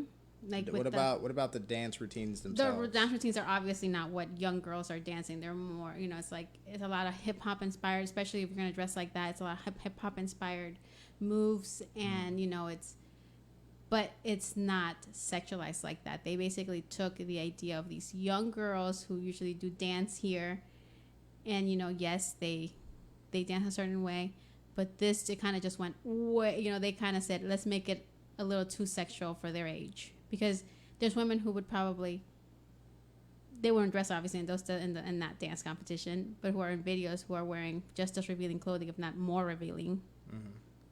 And they're in videos and they're dancing like that, but we consider that for adults. That's really for adult intake. It's not adult content, but you consider that you should be a little bit more mature to watch that. But yeah, but clothing has a lot to do in this film. At one point, I thought that maybe she was gonna cut the dress and, you know, and like use that was gonna be symbolic of something. They obviously didn't go that route. She wanted nothing to do with that fucking dress. Yeah. I thought it was like, oh, you know, she was like, I thought maybe she was going to repurpose it as a dance outfit, you know, more sexualized way. Like, I remember when she finally decided to, like, it's almost like she came and was like, I was literally waiting for somebody to, like, I'm coming now. You know that song? I was literally waiting for that song to pop up when she was wearing the little red. Doesn't she look like one of the girls who was in that commercial? Yeah, kind of like that. She kind of resembles one of the women that are in that commercial. Yeah, and she was wearing like these little tight black pants, and then she was wearing like a little red crop top shirt. And I was like, where is like it almost looked like a throwback to Grease. Like you remember in Grease at the very end where Sandy comes out and she's no longer a good girl, now she's gonna be a bad girl. So she's wearing like the leather pants. Didn't see Grease. Yeah, well, everybody knows that scene. Okay, well you might have referenced it from. There's cultural references that allude to that. Well, is that the way I'm thinking of it? Because I saw the dresses, her future, her present with her mom and dad's relationship. Yeah. I saw the clothes that she started to wear with her friends as, here's this new thing. Yeah. Maybe not the new future, but something that I could do instead. Yeah. And I saw it as her trying to be free. Like I saw freedom. I saw freedom as the other show. I saw her choosing her own path, right? Yeah, show more skin, be more free, you know. And I saw that, and I saw that the more she tried to emulate adults, the more she equated less clothing with more freedom. Yep. And she was trying to become more free all throughout the movie. Yeah. Till it got way too free. Way too a little way free. Too much, yeah. You know. Yeah, but that's exactly how it, you know. And the thing is that young women, a lot of times women do that. Yeah, young kids do that. Yeah, kids do that. Kids' clothes are so important to kids. Yeah. That's another thing. It's like a personality. It's like your whole entire life. That's a real fucking thing. Yeah, you ever seen a kid who wears like the same outfit day in and day out because that's who they want to be. You know, or they want to wear a princess dress. I got made fun of for that. You would get made at least in my experience as a kid, you would get made fun of if you wore the same thing unless you're wearing a fucking uniform at school. But the idea that you spend hundreds of dollars on sneakers, that you have to have name brand clothes, that you got to wear the latest thing, whatever somebody popular is wearing is what you need to be wearing. That's what you need to be wearing. Yeah. That I completely 100% understand. Yeah, I think everybody does. As the coming of age experience. Yeah. That part I get. It is easy to kind of overlook that for a second and just forget, like, hold on now. You got to remember, these girls might be sexualized in this movie, but are girls sexualized in real life? In real life? Are they sexualized at school? Are they sexualized in publications? Yes. Everything. Yes. All of those are yes. And yes. Yeah. Why do you think they have dress codes? Because the dress codes the dress codes that we have in schools, they don't ever actually, the boys, like for boys, there's almost nothing on there. Like, is there a rule that says something about boys? But for girls, it's always, the skirts can't be X amount of short. Your sleeves have to be X amount of fingers wide. Nothing too low cut, nothing too tight. It's always girls. That, the rules mainly apply to girls. Usually boys are not trying to show more, but I take your point. There is stuff controversially about hair and certain minorities not being able to wear their natural hair. Yeah, Just saying, exactly. it's not fair. Yeah, it is not fair. There's always somebody who's being unfairly judged by, whether it's, like you said, hair, clothing, males, somebody who's minorities. different from society, somebody who's different from culture, So somebody who's in the minority. Yeah, so that's why I always say it's you think it's one way, but things aren't. Yeah. So I can understand the journey for her through the lens of what clothes she's wearing, because that's something that kids deal with today. As I look at that character, I one other thing that I think is going on with her is I think Ami looks at her adults, and specifically her parents, their actions and their decisions. I think she looks at her actions and her decisions. I don't think she makes a distinction at all. I think she looks at her parents and the idea that, okay, there's supposed to be rules for adults and there's supposed to be rules for kids, but the adults are acting like kids. Yeah. Why? Should she have different rules? So if I'm supposed to be doing the right thing all the time, then why is Dad not here? Why is Dad taking a second wife? Why does Dad not care about what's going on with Mom? Why is Dad making my life shit right now? Me personally, I feel like she's looking at all the adults around her in some type of like there's a failure to their lives and actions. Absolutely. And then I think she just starts to realize, well, there really is no difference between 11. Well, adults making decisions and kids making decisions, because adults are making bad decisions, just like I thought only kids made bad decisions. And that's why we have to listen to adults. No, adults make bad decisions too. All the time, yes. So why don't I just do what I want to do too? Yep. How's that different? I'm an adult too. And I feel like it kind of reinforces the idea that it's funny that you would mention that I'm an adult too, the idea that, because if you never noticed, traditionally, young women have always been given responsibilities but not freedoms. Responsibilities that like take care of your younger brothers. You gotta learn how to do you gotta do the laundry, you gotta cook, you gotta clean the dishes, or it's like responsibilities that you think, as a child, these are things that you're helping them grow up and helping them be responsible adults.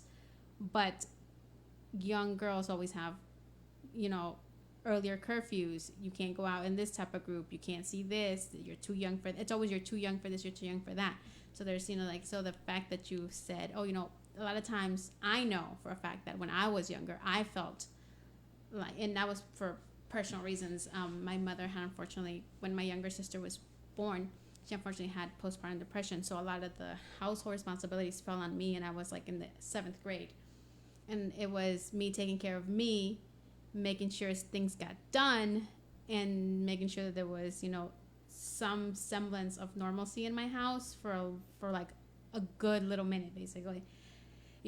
Whatever you could recreate. Exactly. And so I felt like I was a lot more of an adult than I really was, because when you're in the 7th or 8th grade, you're not really an adult, you're a kid.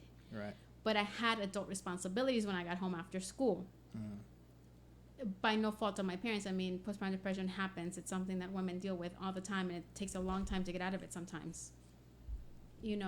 But the responsibilities have to fall on somebody. Your parent, like my dad still had to go out and make sure there was food on the table. And my mother tried, but there was a lot of things that she just wasn't able to do, because there was an actual a postpartum depression, and it took a while for her to get through that. And I remember thinking, I have so many adult responsibilities, but there's so many things that I still can't do. I still get treated as a child. And I think a lot of young women. You felt that was unfair. Oh, God, yes. You have no idea. Like, it is the vein of my existence. There's something that happened to me during that time. I remember there was, my dad had said, it was like, because every night it was either my turn or my sister's turn to wash the dishes after dinner. I remember I had some homework to do, and I remember I fell asleep doing my homework, and he woke me up like I guess he got up to get like a glass of water, and he woke me up like at 2:00 in the morning. He's like, "Why didn't you clean the kitchen?"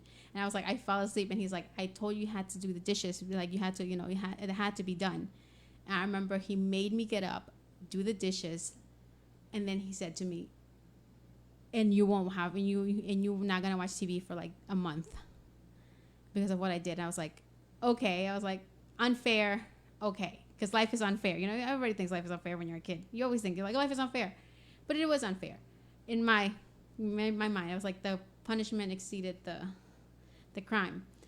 And I remember going through I didn't watch the TV, and he would constantly check on me to make sure I wasn't watching the TV.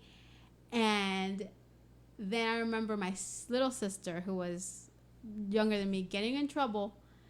And he said, basically, there's a punishment. And I remember her not doing the punishment. And I remember me just being to this day, I still talk about it. And I still talk about it with like such anger inside of me. And you can tell I haven't gotten over it.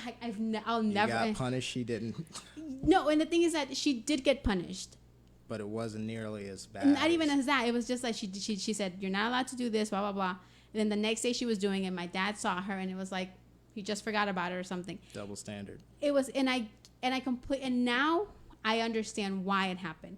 Me and my dad have always butted heads. Mm-hmm.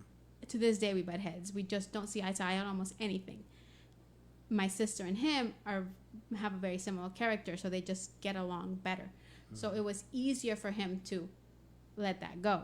I completely understand that as an adult, and I see it from a psychological level, and I understand it. But every single time I think about it, I go back to being like 15 or 16, and it just kills me. And my sister says, "It's been so long. Why don't you just get over it?" And I'm like, there's just some things that you just don't get over. Maybe like, it was easy for you to get over. Because you didn't get punished. Because you had the easy way. Yeah, and it's always been like, and and my sister always tells me, you're holding on to something that's ridiculous. But it's not. It's like what you said about her. Like, she felt like she was an adult. She was taking care of her brother. Because if you notice, like throughout the film, who was always taking care of the brother? Yeah, it was her. It was her. That's not a coincidence that's what they always showed the brother. The brother was never shown unless it was with her. Right. She was always taking care of him. It's implied. She's always the one looking after him. She's always the one taking care of him. She can't have her own friends, because she always has to take care of her brothers. If she goes somewhere, she has to take her brother. She can't lie to her mother because she's going to ask the brother, and the brother's he's not old enough to be able to know how to lie properly. So she does feel like an adult in a lot of ways, I think. I think a lot of these girls feel like adults. I think a lot of young girls feel like they're more mature and more adult-like than they really are. Yeah. And I think we always think, because I know I felt that way, I always think it's unfair that we still get treated like children when it comes to rewards or when it comes to privileges. Does that make sense? You get treated like adults when it comes to responsibilities, but everything else, all the privileges of being an adult, we don't get as young women, as young girls. All right, you don't think that just applies? And I think doesn't change. I don't think it changes I don't think it changes really much until when you're an adult for women.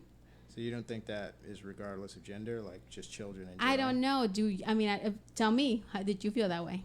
Well, I mean, personally, I did a lot of adult things too, in terms of like I had to take care of my younger brothers.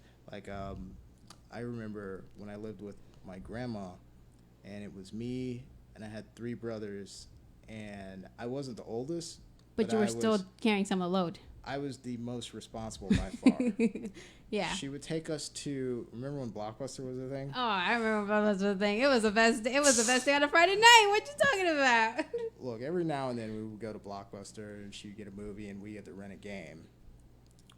Brothers would run in tear up the store. We run in to try and find the game. We would love to go into Blockbuster. Me too. It's the best My thing grandma- ever. People nowadays will never know what it's like to go to Blockbuster, and the high and thrill that it was to go to Blockbuster. Oh my God. Well, thank God they don't know the inconvenience. Because when you think about, It's an inconvenience, but it's also a joy. There's also a joy to it. Well, it was a joy then because we didn't know. We didn't know what was coming. We didn't know Netflix. We didn't know the greatness of Steam and downloading games online and just doing it from the comfort of your own home. But now my grandma was disabled. Oh, okay. She was morbidly obese, overweight. She walked with a cane. Took a long time to get to the door. Yeah, of course. I was the only one who would wait for her to get to the door, hold it open, and that, just like many other things, was one of the. That's why TJ's a nice guy, you guys. And I present to you, TJ, for whatever, opening the doors for women everywhere since an early age. For whatever reason, I wanted to help her be the adult because she was the only adult that we had. Exactly. And that was one of many things that I would do. I would also go and pick up prescriptions, go into the bank for her, and do. She would have me do all these tasks that normally she would only do or adults would do. And I understood that those were not things that normal kids did. Kids did, exactly. So I feel that just like, although I don't know about the whole freedom thing because her being disabled, we had a lot of freedom. I imagine. Quite frankly. Yeah, I imagine that you guys got away with a lot. You know, we get away with a lot, but I mean, on the other hand, I really didn't need to get away with anything because she did provide for us. Yeah. And that's the sad truth. And I didn't really want to. There was really no reason for me. But yeah, I feel like, but I did see when my grandma died and I had to go live with another part of the family. Mm-hmm. I did have a relationship with my parents where I suddenly went from being the most responsible, most dependable favorite. Mm-hmm. I don't know if I was the favorite. Well, Grandma would love us equally, but she Of had course, a it's special. Grandma had a special place for everyone. Of course, And it's Grandma. And I felt like my place maybe wasn't better or worse. It was just a special place. It was just special, yeah. With Grandma. Once Grandma was gone and I went to live with my other part of my family, it was a pecking order all of a sudden, and I was last. Oh. I went to being last. Oh, that must have been hard for you. For whatever reason. What did you do? I would maintain I did nothing. You're nothing. Innocent. I could not figure out why my other family hated me. It was just the way that I looked at it. It's like, why the f did they hate me? Or it's like I felt like I was being picked on all the time. Not to make this a sob story all of a sudden, but I went to live with a part of my family that just did not like you for some reason. Treated me like dog shit for years, and how about your other brothers? They didn't. No, my other brothers got treated better. So it's like when it comes to responsibility, I had more responsibility. When it comes to freedom, I had less freedom. Yeah. When it comes to standards or whatever, when I did well in something, it was like, okay, whatever. Yeah. He did well. But when my brothers did well in something, it was like a celebration. Mm-hmm. It was. And sometimes, you know what happens when they're so used to you being always on point, like you're responsible, you're this and that, you get the good grades. It's like, this is your normal being. But when somebody else is like, well, they were irresponsible, they did bad grades, they were always on the wrong path, and all of a sudden they did something good, they get celebrated. It's a lot of times that's how it is. It's a sad but true. You're saying like they would have greater expectations for, you know. For you, so it would just be like, oh, even though you did great, that's great. That's, great, good for you. Because that's what we were expecting. That I could have understood. Yeah.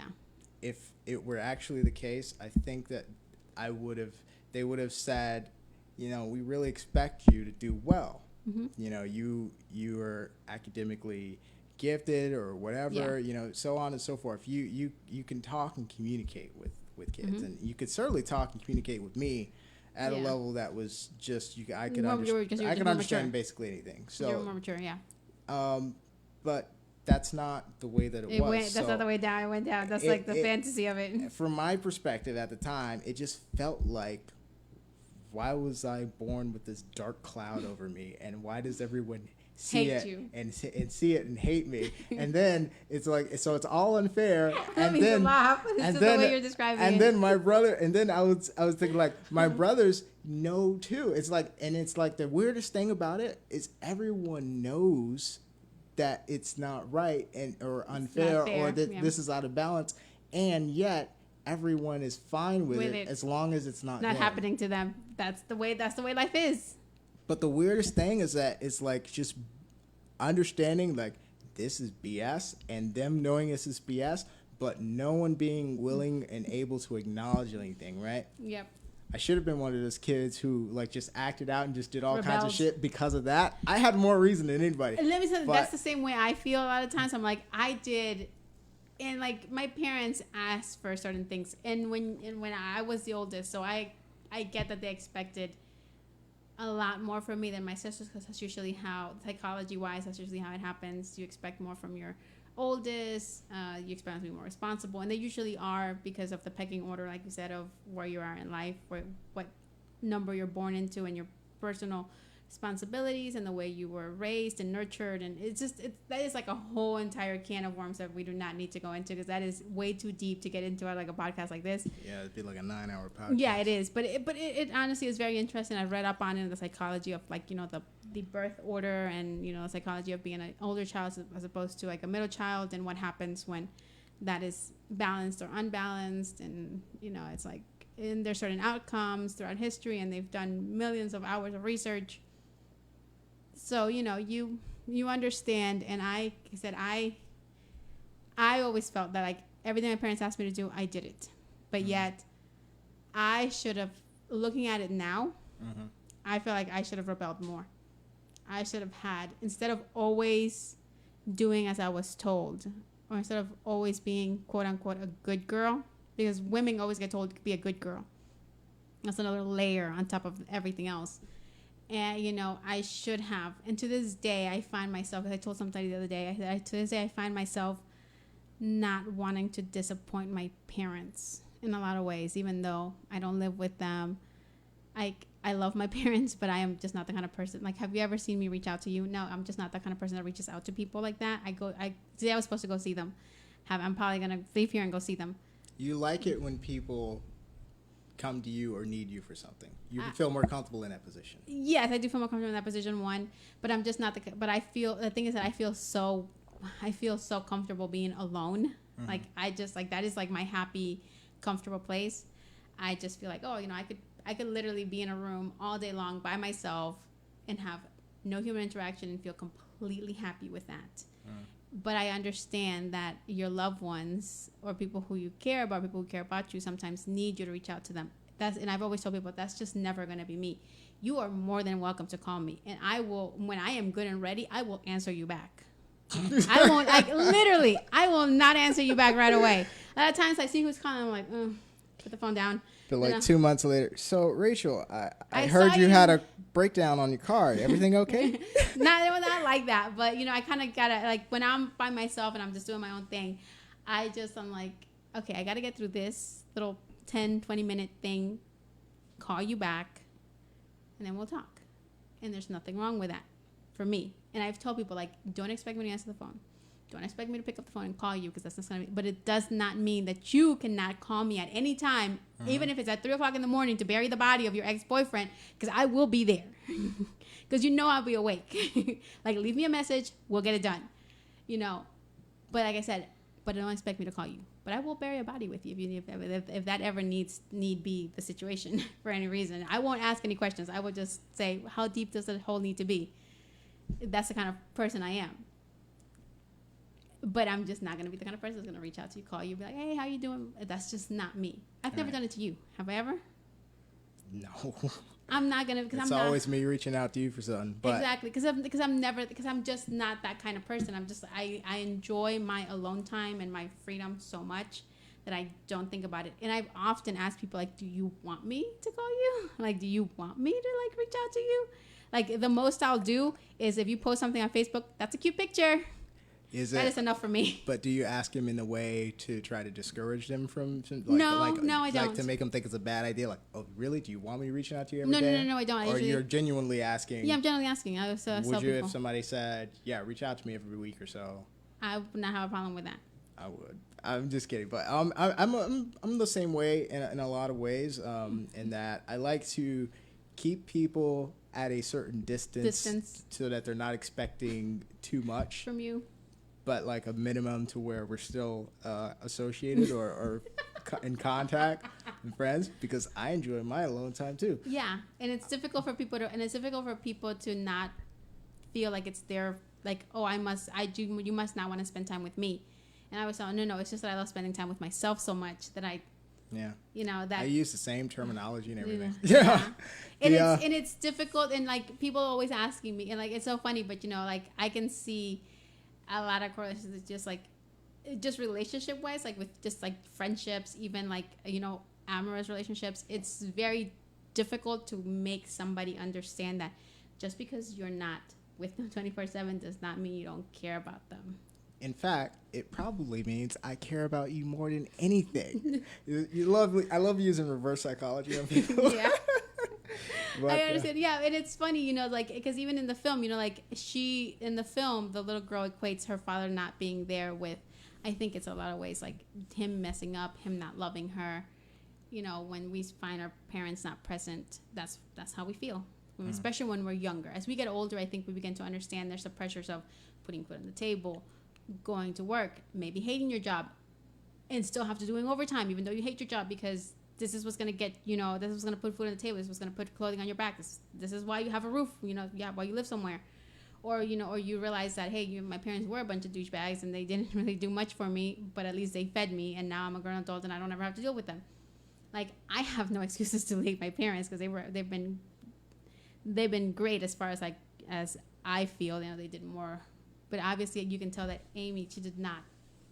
She obviously felt like her dad was lacking, and his presence, just kind of loomed over her life. And I think one of the reasons why she turned to this over-sexualization of her, even she over-sexualized herself in the film, I think it was because there was no father figure there.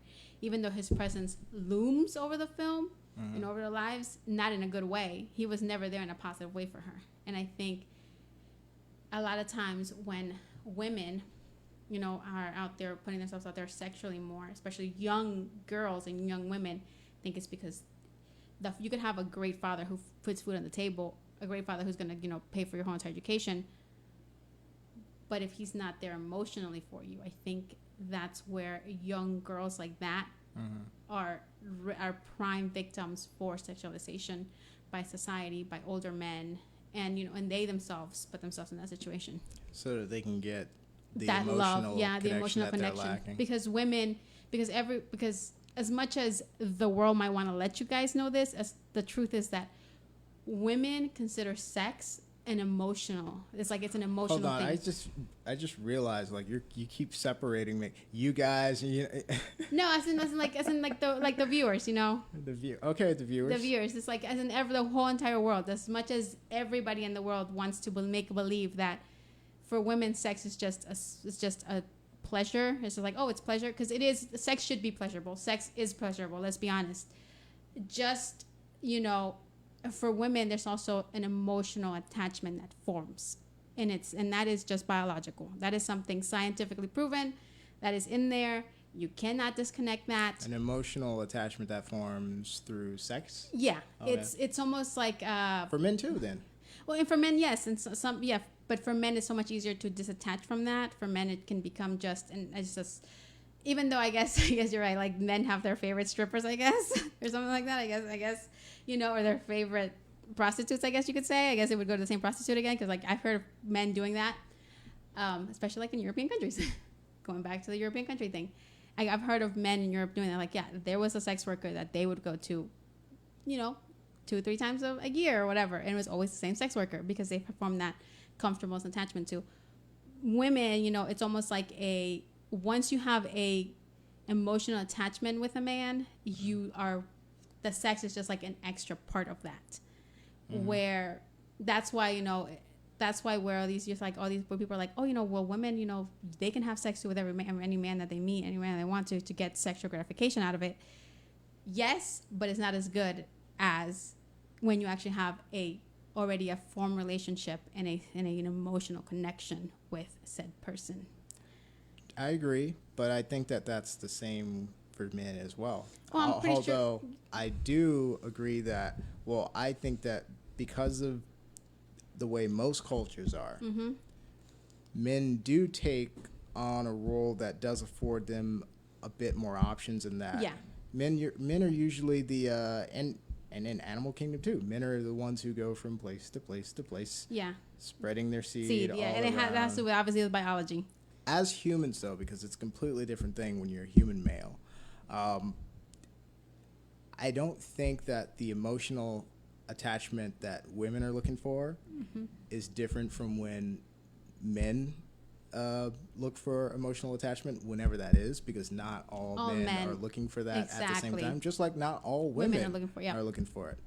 But because of culture roles, I guess we kind of have more freedom, or have had more freedom throughout history. Yes, throughout history, and that is just even naturally. I'm not even saying biologically, just because of the way that it just always is, and we've learned it. It just maybe we do more naturally tend toward that. But I do feel like, as far as biologically speaking, the needs are pretty much the same. Yeah. It's just that women attach a lot. Raised differently. Yeah, women's way more. Women. I guess women also have a lot more to lose. I mean, or so much more can change in a woman's life if, let's say, she gets pregnant, or it's just that is a whole entire different thing. Yeah. Well, society does treat men and women differently when it comes to like that, and so they also, if a man is found to have X amount of sexual partners, and a man always lies about that for some reason, I don't know why. If a man has had X amount of partners, whether if it's lower, if it's a low number, oh, well, he must not be a really good kisser, and if it's higher, oh, he must be a really good kisser. But yet for a woman, it's not really the same. Like, women usually have to lie the opposite way, like lower, because men are in charge of shit. That's the reason. Well, yes, of course. If it were an equal distribution of power between the sexes, I think that it would be fine to have any number of sexual partners if you're a man versus a woman. Exactly, it would be equally acceptable or unacceptable. But if I'm in charge, then I'm gonna make sure everything is to my liking. Yeah, you know exactly. What I'm saying? So. And that's why. Remember when I talked on the subject of men always trying to save women's sexuality? Like, you got to protect the woman's sexuality. That's one of the topics I was harping on, where men always want a woman. Oh, if men could, they would have a virginal wife, quote unquote. Even though they probably wouldn't, but in theory, they're like, oh, I want to, because people always say, well, it's a good girl that you take home to mom and dad to marry. So men are always trying to, one way or another, always trying to protect women's sexuality, even though women selfishly is what you're saying. Yes, selfishly, exactly. Even though women can do with their sexuality as they please, but they're not allowed to, because there are a lot more downsides to women express themselves sexually than there is to men, because, like you said, men hold the power in a lot of ways. Power of patriarchy. No. Destroy it. No, but it's like the future is female. He's like, he's gonna start throwing everything out. So like, he's like, no, I believe in feminism. I'm a feminist. Yeah, but it goes. The film touches on a lot about these things that you don't think about. But it's because these girls are so young, and that's where you're taken aback. But in a lot of ways, they're expressing their sexuality too. It's just that they're honestly too young to express sexuality. I disagree with them expressing their sexuality, because I don't think, as far as at least... And they might not even know that that's what they're doing. Well, yeah, they have to know. If you're expressing sexuality, no. As in, like, with the dance moves, I'm talking about, Oh, no. The dance moves, I feel like, are innocent, in that they may be doing sexual things, but they don't know what the connotation of it. What they're not. Well, what I'm saying is they're not expressing sexuality. Mm-hmm. They may be sexually moving, but they're not expressing sexual desires, emotions, or anything like. They're just doing something that they saw the adult. Yeah, exactly. It's an emulation. So that they that's what I'm saying. Like that's why I don't understand the. Well, for Ami, I guess I don't understand. Well, I think she kind of knows, to be honest with you. I disagree. Well, for Ami, and this is the French pronounced Ami, yeah, but not it Amy. looks like Amy. But Ami, as far as I remember, never expressed a sexual desire. No, I think she's just always.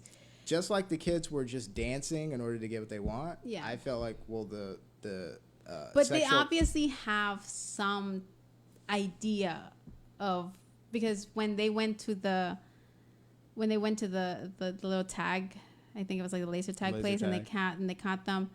They obviously know that if they dance that way, that they might be able to get away with it, even though they don't really have a clear idea of what that is. They just kind of have a vague idea, and that's the thing. At that age, you just have a vague idea of everything. You're just like, well, because you don't really know. You're right, but that's not exactly the same as. No, it's expressing. No. I think they're just on a journey to finding out what that is. I don't think that they were ever on a journey to finding it out. I don't think the film was trying to make that point. No, I don't. I just feel like the film was just saying kids are emulating adults. Yeah. They are not adults. They're not. As much as they may believe they are. Exactly. As much as as much as an adult may think they are a child that looks mature is, they are not adults. Mm-hmm. They don't think like adults. They don't have the same responsibilities as adults. Well, that's debatable. That's debatable because some children do have adult responsibilities, unfortunately. But I don't feel like Ami was expressing sexual desire when she No, I don't think she wasn't. For those who haven't seen it, proposition the who was that man? I think he was like her uncle or her cousin or something. I think it was like a cousin of the dad. I don't know if it was a friend of the family or whatever. Something. Well, he was just another male. I felt like it was just too far away for me to be comfortable. I was like, hopefully it's her older cousin or some shit. Yeah, me too. Because I think less chance of them. To be honest with you, that's exactly what I thought too. I thought the same thing. Like, please let that be her cousin. So that he's like, what the hell are you doing? Yeah. Because I think if I had known that he was just a family friend, I think I would have, in my mind, I would have been like, he could be thinking about it, and that just makes me really uncomfortable. My mind was immediately looking for it. Yeah. Like, it was like, oh. Here's this warning. Yeah. Don't let it be this. Don't let it be this. Yeah, and that's exactly. Which goes to show you, like, your mind, the places where your mind goes, so much worse than what the movie really is. Well, once I got, shock exposed to all these stimuli, then I started to panic. It's like, well, anything could happen. Anything could happen. Hopefully it's not this. Hopefully it's not this. Oh, I bet this is going to happen. Yeah. Which is not how you want to watch a movie. No, expecting bombs to be thrown at you left and right. Yeah. Yeah. Well, not like this. Like, because it started to be like, I'm not watching a movie. I'm judging what's gonna happen. Like, I don't. Yeah. I'm trying to find. I'm trying to find out if it's okay to watch this movie, and I'm trying to make sure that all this other stuff is going on. But anyways, the point that I was expressing, when Ami propositions the guy. She's not. She doesn't know what she's doing. It's the exact same. I mean, she knows what she's doing. She just doesn't. There's no sexual intention from her. Yeah, that's when she propositions the guy, it's the exact same thing as everything else that she's trying to do. She's trying to do A to get B. She sees how the adult world works, and she thinks she has it figured out. So she immediately says, "Well, that's what's gonna happen. This is what I'm gonna get." Yeah. Whereas it would have given adults pause, like, hold on, this means that I'm propositioning this guy, which could put me in this situation, which means I might get in trouble, or which means this is the person I am now. This kid is like, oh, you just do this to get this. Mm-hmm. Exactly. There's just an A and just B. Like the dancing. There's no A, B, C, D. There's just A and B for her. Yeah. That's dancing, clothes, everything. She classified it all the same to her. She does. And that's how kids are. The world is simple. It's black and white. It doesn't have a lot of gray area. And when I said that I feel like she knows that something's going on, I think because she's been exposed to more things, she has exposed herself to more things. I think she realizes, like you said, that you can get, by doing this, you can get this. Where I think the other girls are still a little foggy on that. So I don't think they realize that you can do this to get that. Even if they are completely wrong on the whole entire matter, they don't understand it at all. You know, I didn't see a real difference between them. I did. I feel because I felt like, you remember when the little girl, she grabbed she was like, oh look, a balloon, but it's actually a used condom. You remember that scene? Yeah. I felt like, and they were like, oh my God, somebody had sex with us, you're gonna get AIDS. Like, you know, remember? It's almost like it was just like they were so naive. It was just like they had no idea what was going on. But that's consistent. Yeah, exactly. That's for all of them, right? But then I felt like when Amy, when she started watching, she exposed herself to like all the other more adult material. Because she's the one that brought in the more sexualized dances, to the overly sexualized dances to them. Because she was watching the exactly. video. She was watching she was watching that content. No, but what I was gonna say is she was watching the same content as them, but from a different perspective. Maybe and that's where I think I think that she's kind of, her mind started to open up to just, her mind's a little less foggy on some things. She's like, she realizes that by doing A you can get B, where the girls are like, it's almost like that correlation hasn't clicked in yet for them. Does that make sense? Well, I have the reverse idea in that they were actually a little more understanding of, well, you can go this far, but you can't go this far. Where she didn't have any boundaries. Yeah, she doesn't have any boundaries yet. So she's kind of, she went. It may appear that she's more mature because she's doing more mature things, but she's not. She's not. Yeah, she doesn't understand it at all. She just knows this is what you do to get this, right? Yeah. And for her, the thing is, she is a desperate character. Like Yes. I mean, for her to go from being just the new girl at school, wanting to make friends, dressing conservatively, being from a conservative family, to being willing to push one of the girls in the group off a fucking bridge. Yeah, killing her basically. To take her spot. She realizes that the girl doesn't know how to swim, and that's like, she pauses, but then she says, "Oh well, the buoy's right there. She's gonna get to it. I'm leaving." Wasn't that shit weird? Yes. So not only did it happen there, where she wait, this girl might be drowning, because she wasn't really panicking. She was just kind of watching. She was like kind of making sure remember when the mom fell down, and she just kind of sat there, like, and the brother. Yeah. The mom fell down. The brother immediately went to and her she and was like, "Are you okay?" She was just kind of watching, and then poured herself some food. She showed a little bit of like concern at first. She's like, "Is she okay? What's going on here?" And as soon as she realized she was okay, she's like, "Well, back to doing my own thing." I just kind of chalked that up to, well, she just got punishment for something, so she may be just angry at her mom. That's the first one for the mom. So she doesn't want to let her know that she cares. That she sees any weakness, because you know why? The adults don't let them see anything. The adults never tell the truth about what's really going on. What's going on. So to be an adult, I can't break. Yes. I gotta do this same thing. The thing with the bridge completely blindsided me. It was like, yeah, me too. I was like, she just turned into a regular. But you know what though? Here's how you can look at that too. Do adults kill each other to get what they want, to get ahead in life? Yeah, they do whatever it takes. Yeah, do whatever it takes to get ahead. She doesn't stop, man. She doesn't see the boundaries. She sees it all as That's why I said she doesn't see the difference between her actions and the adults. And the adults' actions. Yeah, I see that. I completely see your point. You can almost say it's kind of psychopathic. Like she doesn't see the consequences of her own actions. You know, she doesn't feel remorse. You can kind of almost see a psychopath forming there. Yeah. But I think it is a little bit different. But yeah, man, that was just another point in the movie where it's just kind of like it kind of came out of left field. You're what's gonna happen? Like, I was like, is she gonna let her? Is she gonna drown? Is she gonna let her drown? Is she gonna try to help her? That was my thing. I was like, is she gonna let her drown? I was like, and then I saw that she saw the buoy, and I was like, okay, she's not. But then it still was like, she's not gonna help her. She's so focused on what she wants and what she thinks is gonna make her happy. I do wonder if she would have helped. I think she would have, because I think she would have helped her mom if she really thought she was in trouble. And in this case, she saw that the girl had the thing, but if she was really drowning, I think she might have gone in to help her. And I don't know. So I think that we would have saw cues about important things like that, like the sexuality thing. I think what would have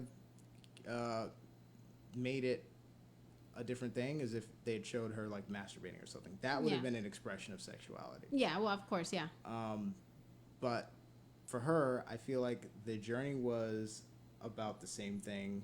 Like, how do I not become what I'm looking at? Yeah. You know, how do I? Well, I think we all see our parents and we're like, how do I not become that? Because we think that when we're children, we, you know, we don't see all the decisions that have led to where our parents are, and sometimes we have a different idea of what life should be, and it's a lot of times that the idea of where life should be comes from outside forces, TV, music.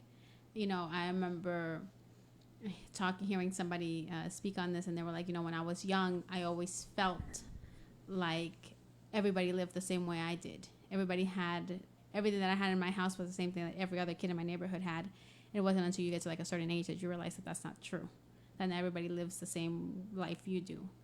And I think today it's so much easier to realize that. You don't have to be 14 or 15. You realize that like at like 8, because everybody's on YouTube, everybody's on Instagram, Facebook, you know, and people are like, what's the first thing people do when they go on, you know, they show off all their crap that they have. Like, you know, one of the biggest things was like those haul videos or those home tour videos. You realize that not everybody lives like you, and you become jealous, or you become driven to attain what that person has, because you think that that's, oh, they've made it, quote unquote. Well, you see somebody flaunting their status, which is what people have always done. Yeah, in one way or another, yeah. Absolutely. So it's like you get something and you show it off because that's just what you do. That's what humans do, yeah. That shows status. For this character, I do feel like it was... What was the word I had the perfect word like seconds ago. 2 minutes ago. But I was following you on that rabbit hole just now. I feel like it was well done in that the way that she saw the world made a lot of sense for how for the rest of the film. She saw her future in her parents, and she wanted nothing but something different, right? Yeah. The clothes were a way to not only express that to the viewers, but also for her to get into something else. Almost separate from her, what she was. Because if you think about it, how when she first started, very covered up, like, you know, she was, even her hair was covered up, remember? Yes, and she had to be thinking, if I dress like this, I will be like this. Mm-hmm. And if I and the way she looked around at them, it was just with like such, I don't know if it was like sadness and disdain or some type of. I saw disgust. I started to see disgust. I also saw like resentment. Yeah. You know, I think you're right with the resentment. I think so. I think that you could see that, like, which is why I say like these kids like did a phenomenal job, because you know how hard it is to transmit resentment. Like, you know, sometimes we try to hide it so well. It's like I don't think we really know what it looks like a lot of times. Yeah, well, I was definitely convinced with the acting. And the way that the character worked, and I think the overall design, just with the clothes, it just does make a lot of sense when you look at the design aspect of the story and the character, and then add that to using the clothes as a device for just showing. Mm-hmm. She sees her life. She thinks, if I wear this, I will be this way. But if rebelling through clothing as well, yeah. Yeah, but if I wear these clothes, then look at my life. Then I get to be free. And it is a story of self-discovery for her, because she does go through this metamorphosis where she is this way in the beginning.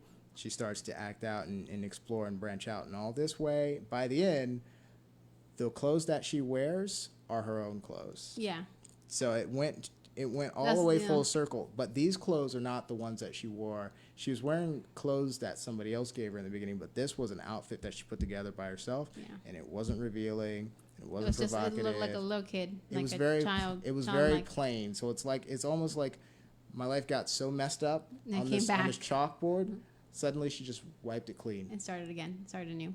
Yeah. Started anew. So. And it's at the ending. You know, it's nice how she goes into her apartment.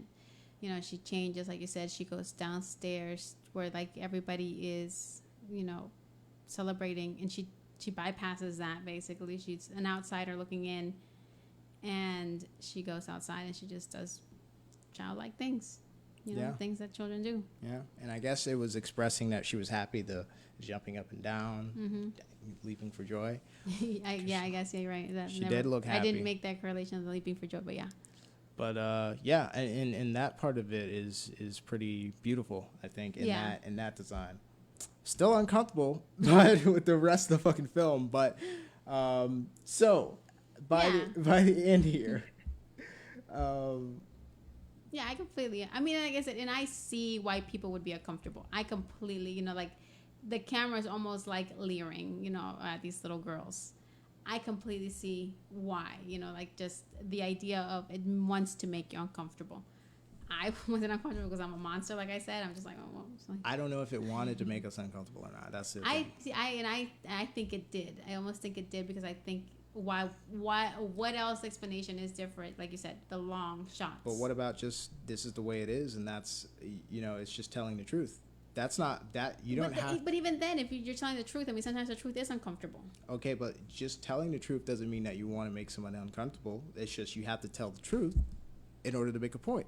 Yeah, and I mean, maybe that was the point. They put it out there, and this is the way it is, just to make a point. Then why should we feel uncomfortable then? Why the controversy? Well, it is.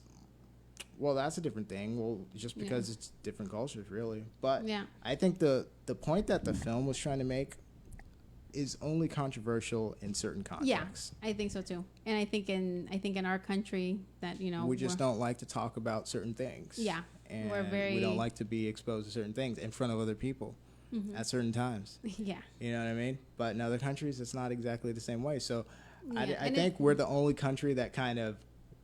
Well, surely we're not the only country that's conservative, but what I'm saying is we made us think out of it, and because we feel a need to, as Americans. So they need to. Positives about this film. So overall, when it comes to guilty or not guilty, I don't think it's guilty, to be honest with you. I'm gonna say he's like leaving it up in the air. I'm gonna say not guilty, but yeah, there's evidence there. The length of these camera shots, people, you're walking a fine fucking line, okay? It is a very fine line. It's not guilty because everything that the film did had a storytelling reason behind it. That's not to say that the people or persons behind the design of this film, that's not to say it proves that they weren't promoting sexualization of girls. They totally could have been doing that. Yeah. And this could have been the alibi.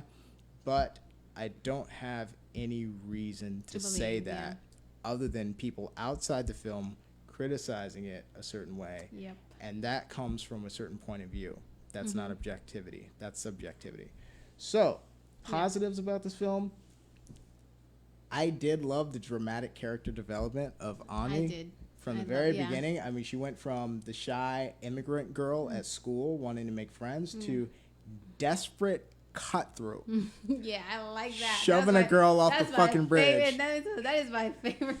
She was so desperate. I'm like, yes, and go, girl. I mean, it just, by the end of the film, you just understand how much she felt like. I think she's always been desperate. She was always desperate. No, she was not, because she wasn't willing to do certain things at the beginning of the film versus the end. No, I'm saying she was always desperate to get out of the situation that she was in. Like, I don't think that's the case. No? I just think that what precipitated all of this was the actions of her father, the actions of her parents, and the feeling that the walls are just closing in, and this is the future that's going to be.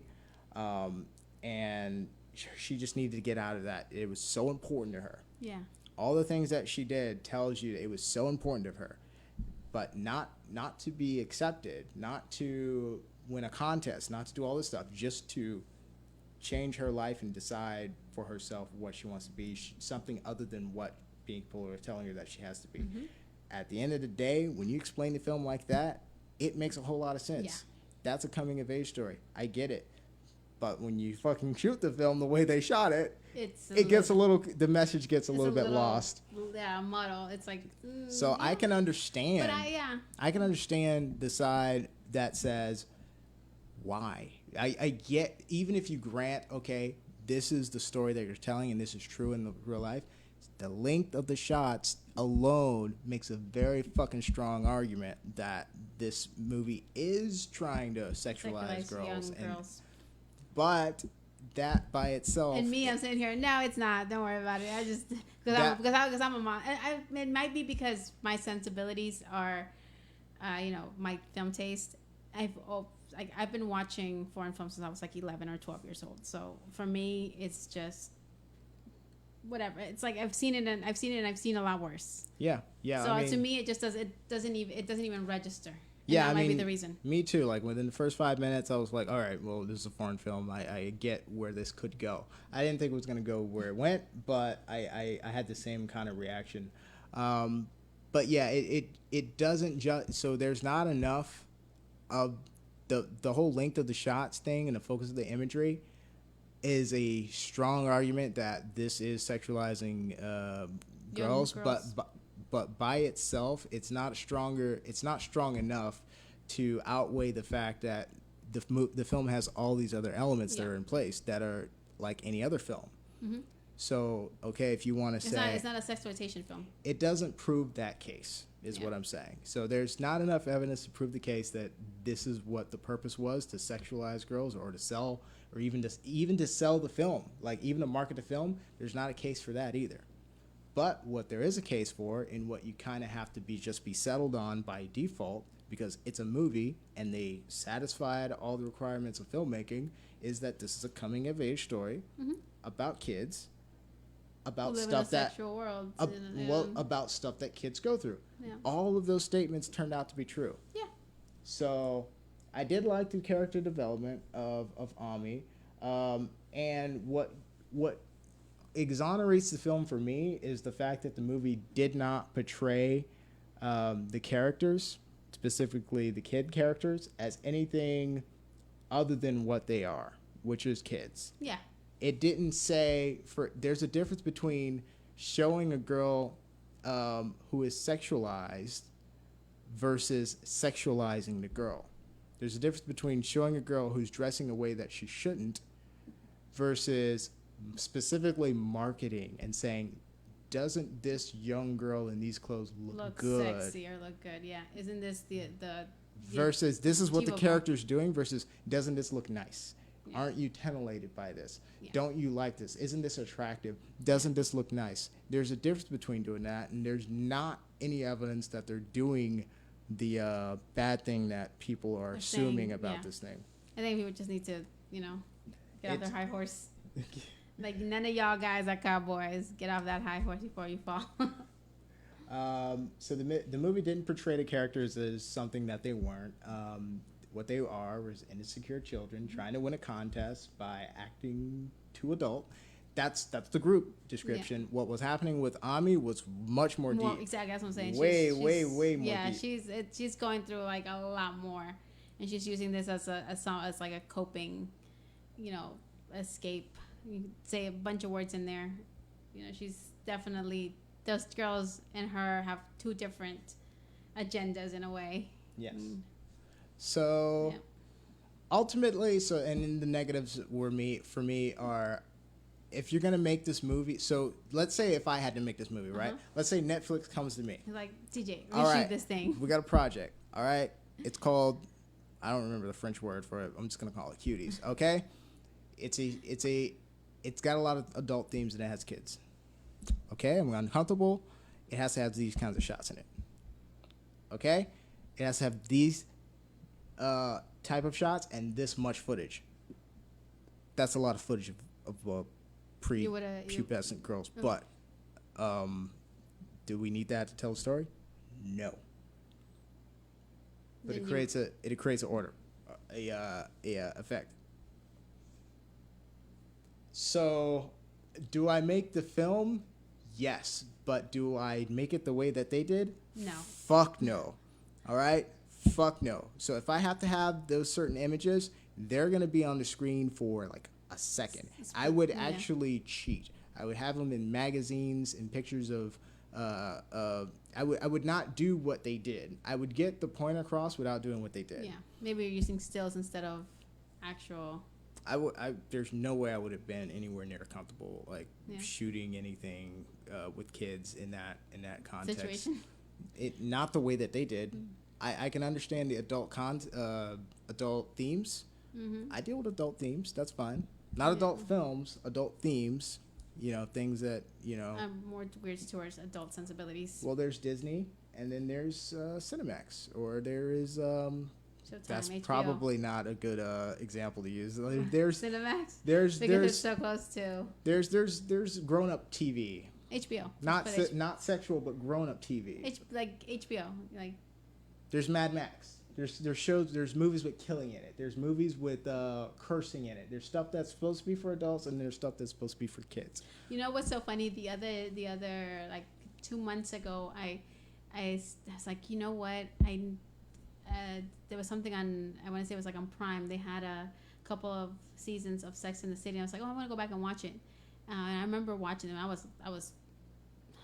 came out, I think I was like probably like 18 or 19. And I remember watching them. I was like, so like, it was a little risque, I thought. Even then, I was like a little risque. But I went to watch it again. I was like, oh, there's this one episode or 2 episodes, and there was like an episode arc that I really loved. So I started watching it from that episode arc, from that character arc up onto the finale of that. And I remember thinking, oh my God, this is really tame. Mm-hmm.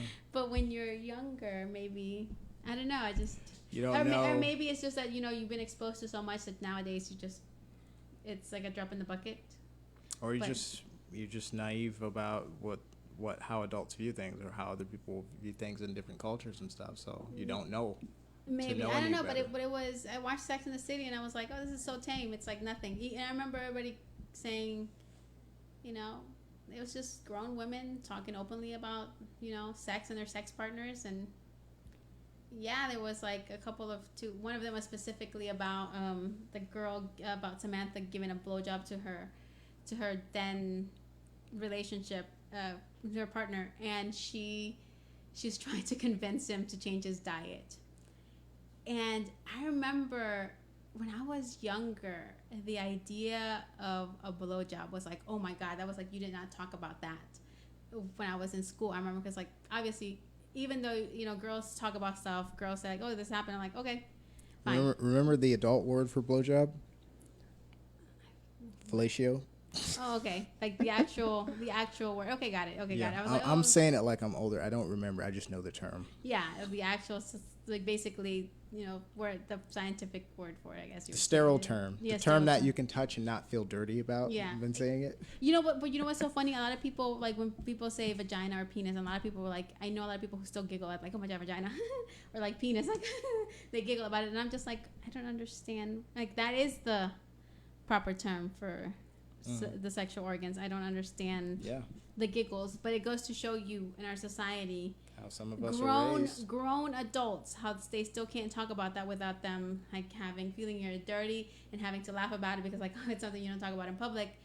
And like I said, I remember, like, watching the Sex and the City episode, and I remember thinking, I remember when it used to be so taboo, and now it's not. Yeah, and things change. Like, society changes. Now it's like, it is what it is now. It's like, it's expected. I guess now the big one now would be like anal sex. I guess that's where people were like, because I remember they had an episode on Sex and the City about anal sex, and it was like, that was like a no-go. And no, like, it was. And nowadays, like, people, nowadays it's losing some of its stigma and its taboo. But and then there'll be something else that there's a stigma and taboo attached to. There's always going to be something that you're not allowed to talk to them about that in public places. You probably shouldn't be talking about sex in public places. We're talking about it because we're obviously 2 adults, maturing. I assume mature because, like, you're not laughing. I'm not laughing. Well, we're losing all the taboos. I think people. Yeah, I think exactly. And I think this is one of the last taboos, sexualizing of very young children. Well, actually, I take that back. You know Let's why? hope not. You know what? You know what I think a big chunk of this was? Part of this was probably political. Maybe a lot of the outrage at things is politically motivated. So it's like not even a societal thing. It's more like just because it's something that you can go after. Yeah. So there's a big bad meanie still out there that you can try to topple down. Yeah, and I think that, because like I said, just going back to, like, watching Sex in the City. Remember when I was in high school? I remember watching it. I remember watching Sex because I was a lucky kid. I had HBO in my room. I was watching Sex in the City. I was like, oh yeah, Sex in the City is so good because it's a good show. It actually was a really good show back in the. It still really? Has. I enjoyed it. Okay. It was actually. I enjoyed it. There's a difference. I enjoyed the fashion. I enjoyed everything about it, and it does have. If you actually parse away the sex part, like, it's really about friendship. Oh, you mean the friendship. The thing that makes it unique? Well, no. You just Because like, that did make it unique. yes, because women were talking openly and frankly about sex. That's why it was Sex and the City, and it was like, you know, about the dating. But it really, if you look at the story, like if you can just parse that away, the story that it was really trying to tell. Oh, it's just a friendship story. Yeah, it was about friendship. So it was just like, you know, there was, and I think that's where there was like a lot of outrage about it. Like why, like a lot of people were like, oh, you know, that show shouldn't be watched by certain people. But I never had a problem. But I remember in high school, people were like, you watch Sex and the City? And I was like, yeah, what's wrong with it? I just, and maybe it's because, like I said, I've always had, I was watching like foreign films when I was 11 or 12. So I guess I was exposed to a lot more. And you know the funny thing? The people who would criticize the thing probably didn't even watch the show. They didn't even know. But they saw adults react react that way, exactly. And I think it's the same thing with this. It's like Absolutely. A lot of times people just jump on the bandwagon. The only show that I was a little uncomfortable about, I remember, was Oz. And to this day, I actually still love it. Even though I didn't finish it, because I just couldn't finish it. It just got to a point where I was like, oh, it's just getting a little too intense even for me. But I think if I went back to back now, I probably wouldn't think that. But I remember Oz was like the first real like adult show that I got exposed to. And I think I was like I said, I was probably like 14 or 15 or something like that. And I probably shouldn't have been watching. My parents made the mistake of having HBO in the room. And it was actually really good. Like some of the actors that are in that, like now we see them, they were character actors. They were just starting off. They were very big character actors. And they got leading roles now. But I remember watching that, and then the other day I saw one of them on something, like he had a leading role, and I was like, oh, I remember he was in Oz, and instead of me going Oz like, oh, it's so bad, I remember thinking, oh, I remember he was in Oz. Oh, you know, it made me happy to know that he was getting better roles as he got older and more experience as an actor. So it was like, I guess I just, because I was exposed younger to foreign film and to maybe a little content probably that was a little more adult than I probably should have been watching at the age I was. I just don't have. You're desensitized to it. Maybe that, and people might say like that's desensitizing, and maybe that's what it is. It just didn't. It wasn't like, oh my god, you know. Yeah. So it wasn't like I wasn't clutching my pearls or anything. Yeah. It's like I wasn't like, where's my pearls? Hand me the pearls. I gotta clutch them now. I'm You're outraged. European. Mm-hmm. You watch enough European stuff, you become European. Maybe. And you know the thing is, it's like that's why. It's exactly different cultures. Like because for us, it's oh my god, they're talking about this or that, but for them, it's like, well, the kids drink younger over there. Yeah. They're considered. There's probably adults, 10, 15 other movies. This is just the one that Netflix decided to buy. Yeah, so. Exactly. And I've seen some of those films. I know, like, there's some films that I'm just like, but you know. Well, this film was way up there in terms of how the strength of the imagery or the strength of the subject matter plus the imagery. For me, it was out there. So it's like I hadn't seen another film that was this. Did you feel uncomfortable or what? Did you feel cringy? Like, hold on. I gotta take a shower. Where are we going with this? Gotta clean myself. You know, I usually only other time I get that feeling is when I'm watching certain bad animes, and it's like there's so much. Even good anime does weird stuff with kids. Yes. It's just it's a weird relationship that those cultures have with kids. It's like they worship them, but they hate them at the same time, and they torture them, and they do all kinds of stuff. Did you ever hear about that story about when Kubrick did Lolita? You remember how Lolita was so controversial? The book was obviously extremely controversial because it was about a man who, quote unquote, fell in love with 14-year-old girl.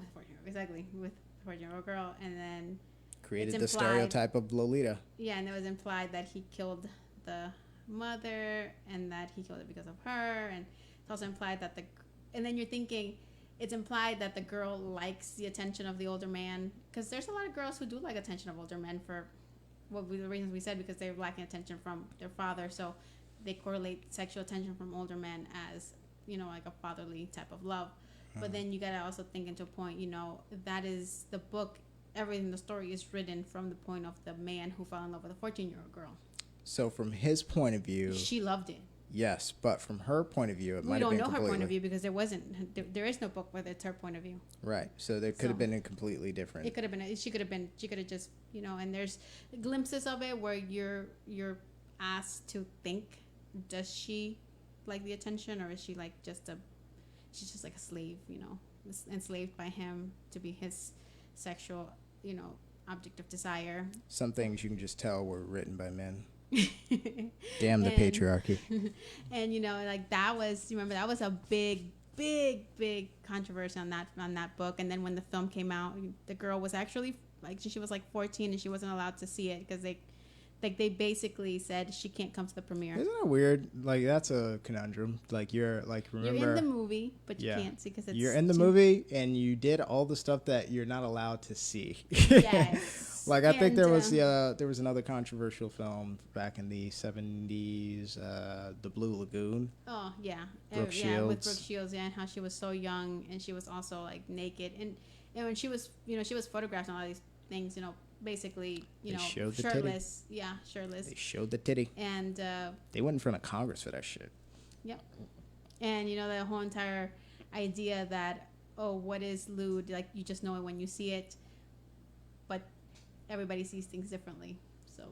Well, that's the thing about legalese. So they may make a stink about, and this is the whole political thing. Sometimes they will just make a stink knowing that it's not going to go anywhere. Yeah. Because is Netflix actually going to get in trouble over this? They're not. Yeah, They're and that's not. the thing. Remember, like, that's what Congress said, like, oh, lewd, you just know it when you see it. But it was just like a big old show. It was like, Yeah. there's always been That's worse politics. things. Congress politics. It's a big old show to distract Yeah. us from what's really going on, right? Yeah, and I also remember seeing the premiere of the Jeremy Irons Lolita. Huh? Do you remember how they remade Lolita? How they remade that movie with Dominique Swain and Jeremy Irons, and I was, Well, Lolita it became a trope. yeah, but they actually remade the movie. Yeah, there's like a new Oh, I version didn't of know. it. Yeah, there was like a new, like, colored, updated What year did Jeremy it come Irons. I want to say it was like 1999. 99? 98, Damn. maybe something like that. Yeah, and that one's with Jeremy Irons, and I felt so. And it's so funny how you feel. Oh, that's right. That's kind of down your alley. Do you like that movie? I love Jeremy Irons. Like, oh my God, do I love Jeremy Irons? It's like, oh, I love that. I love the way he speaks. I love the way he carries himself. I just adore Jeremy Irons. He. And I remember literally feeling like he's playing a pedophile, but why do I still kind of like him? I was like, I know what he's like. I know what it is, but it's hard to sometimes disassociate that, because like obviously he's such a good actor. He's such a great stage actor. He's a lovely stage actor, but it's hard to, like, you do feel, even though you're like, I know him as a stage actor. I know him from other things that I loved him in. He's Scar, people, going back to the whole entire Circle of Life. He played Scar. That's who remember? That's why everybody probably knows him from. Jeremy Irons is Scar. His voice? Yeah. Okay. That's Scar, the original Scar. And maybe the other thing that most people might know him from, like the general public, not from like the stage or like the weird, creepy things he did in the 80s. He was Gruber's brother in, as soon as you hear the word Gruber, you should think Die Hard 3. He played like the main villain in that. And I absolutely loved him in that. And then I remember seeing him in this, and I felt so strange because I was like, I absolutely love Jeremy Irons, but he's playing a pedophile. Should I still love him? So like the relationship. So I can see, like, that was one of those things that made me uncomfortable. So I can see how certain things are like just, like, even though it's fake, there really is an overlap of what you see on screen, what's real life, and kind of disassociating and differentiating things, but how your mind sometimes can play tricks on you. So I can see, so when I say I can see why people would be uncomfortable by a movie, why people would be outraged by the movie, I can understand it. I don't see it in this film, but I saw it in that Lolita film with Jeremy Irons. Because I felt like, why do I love Jeremy Irons so much? But he's playing a pedophile, but I still love him so much. But I had to remember it's just a role.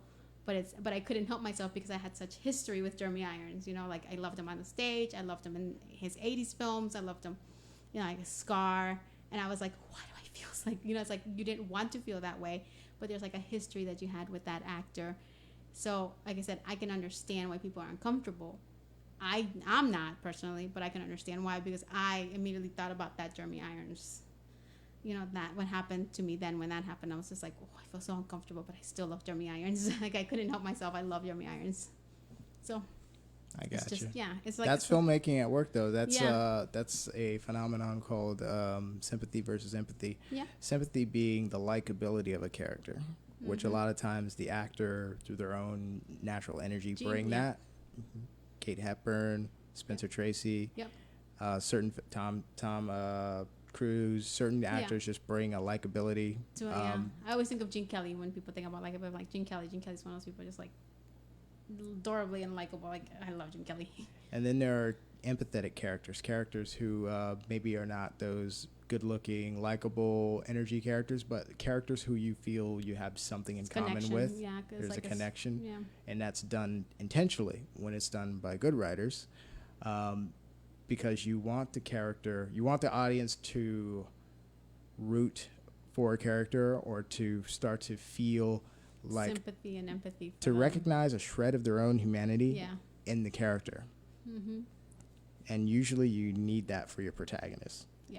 But it helps if you can do that with an antagonist as well. It kind of Yeah. deepens it and makes it more enjoyable. It really does. Like, I find myself whenever there's a antagonist and they're really good at what they're doing, and I find myself like, and it's true, like you carry like leftover baggage almost from like other roles and other things that you see these people. I find the movies to be so much more enjoyable. Like, one of my favorite examples is Heath Ledger's The Joker. Yeah. I had such goodwill towards him because of 10 Things I Hate About You. I was just like, I love Heath Ledger. Like, who doesn't love Heath Ledger? And then he did The Joker, and like, and a little part of you realizes that he's crazy and nihilistic and just, you know, and he is not the right person to be rooting for. But there's a certain part of you that's like, yeah, you make that pencil disappear. You know, so yeah, it's like film could bring a lot of different emotions and varying emotions and contradicting emotions, and just like, you know, just put them all out there on the table. So it's just, you know, I like the Joker better than I like Batman in that movie. I don't care. Like, I love the Joker. I love Heath Ledger. I love Heath Ledger. I'm like, I love Heath Ledger. Not the only one. Mm-hmm. Yeah, film, the sweet science. All right, so Cuties, do you recommend or do you not recommend to watch? I would recommend to watch it. I you think. recommend to watch? I don't know why not. Why not? I see why not, obviously, but I see why not. I obviously see why not. I just but you're gonna land on yes. I meant that as a joke. So you're gonna land on yes. Oh yeah, I definitely recommend it. I think it's a good story. Like, if you take away some of the things that make us uncomfortable, if you just the bare bones, it's a good story.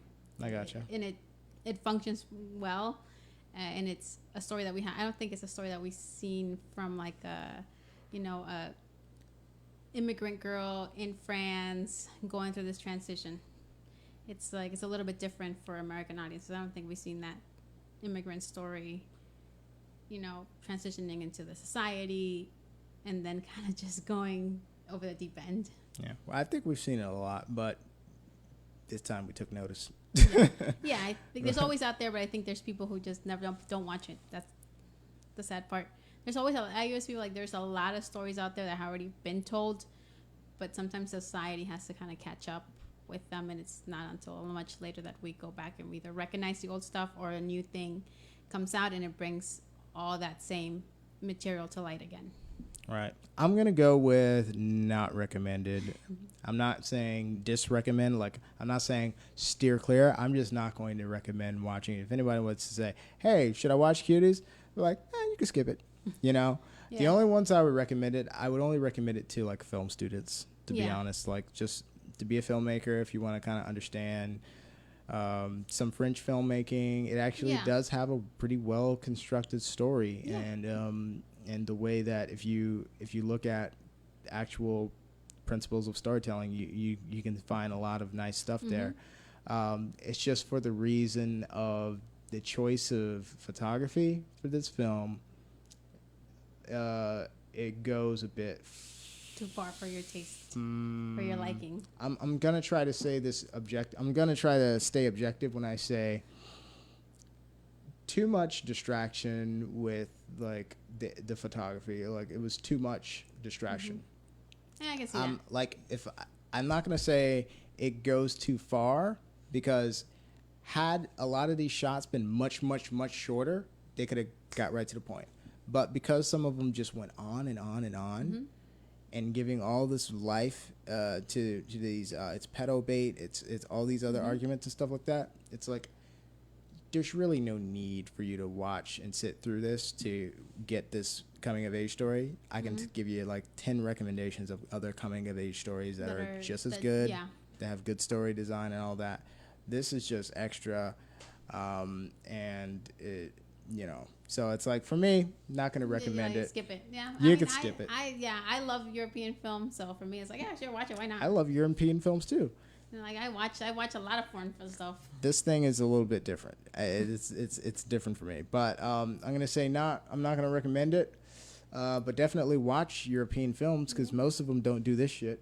But for this one, here's a weird one. So do you thumbs up or thumbs down this? Me? Yeah. Personally? What do you do? Because your recommendations and stuff are based on whether you thumbs up or thumbs down on Netflix. So it's like, I'll probably go home and thumb it up right now. thumbs up. You know what I do? Just to be. I don't thumbs up. I don't thumbs down. I actually don't. I don't. Because it's gonna catch other stuff, but I just think leave it blank. Most of the stuff I leave it blank. I almost like thumbs up anything that I absolutely would say to myself, would I sit here and rewatch this again? Because there's a lot of films that I love, but I would never watch them again. A lot of films that I like, I would never watch them again. There's films that I like, and I'll rewatch the heck out of them, because they're just so enjoyable to watch. If it's something enjoyable, I want to watch more things that are enjoyable. Right. I want to be recommended, because a lot of times for me, I don't seek out the enjoyable. I seek out the more experimental, the more, Experimental is enjoyable. And more tour stuff, and I know that stuff sometimes be a little more difficult. Enjoyable. So, For a lot of people, it's enjoyable. Yeah, it's like some people and I find that very enjoyable. What I have time looking at is just pure entertainment value. Just like something, just pure entertainment, like shut your brain off. I usually do that. That is a waste of time. If your brain is off, you should be asleep. That's not a rating system. The thumbs up and down is more recommend me more stuff like this type more of stuff in this category. Yeah. So for that reason, You wouldn't. because another French film I might really enjoy, and it won't show me 30 seconds of a girl's butt. Rating. Of an 11-year-old's butt. So it's like, yeah, I don't thumbs up or thumbs down. This is too radioactive. I leave it as is, and I scroll past it, and I hope that I can just be distracted by other stuff.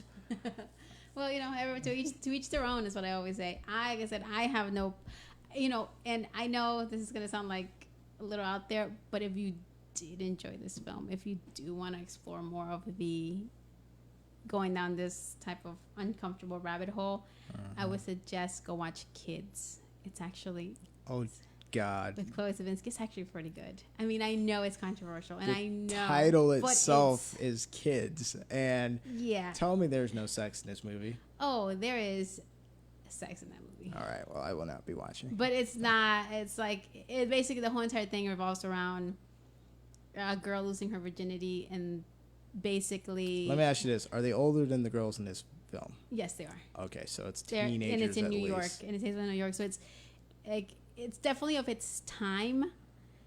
I would suggest. I liked it. It's more American ready. Yeah, so there's a lot of alluding to, but no acts. Okay, Yeah. illusion. So it's actually, but it turns out that the guy was actually a pedophile.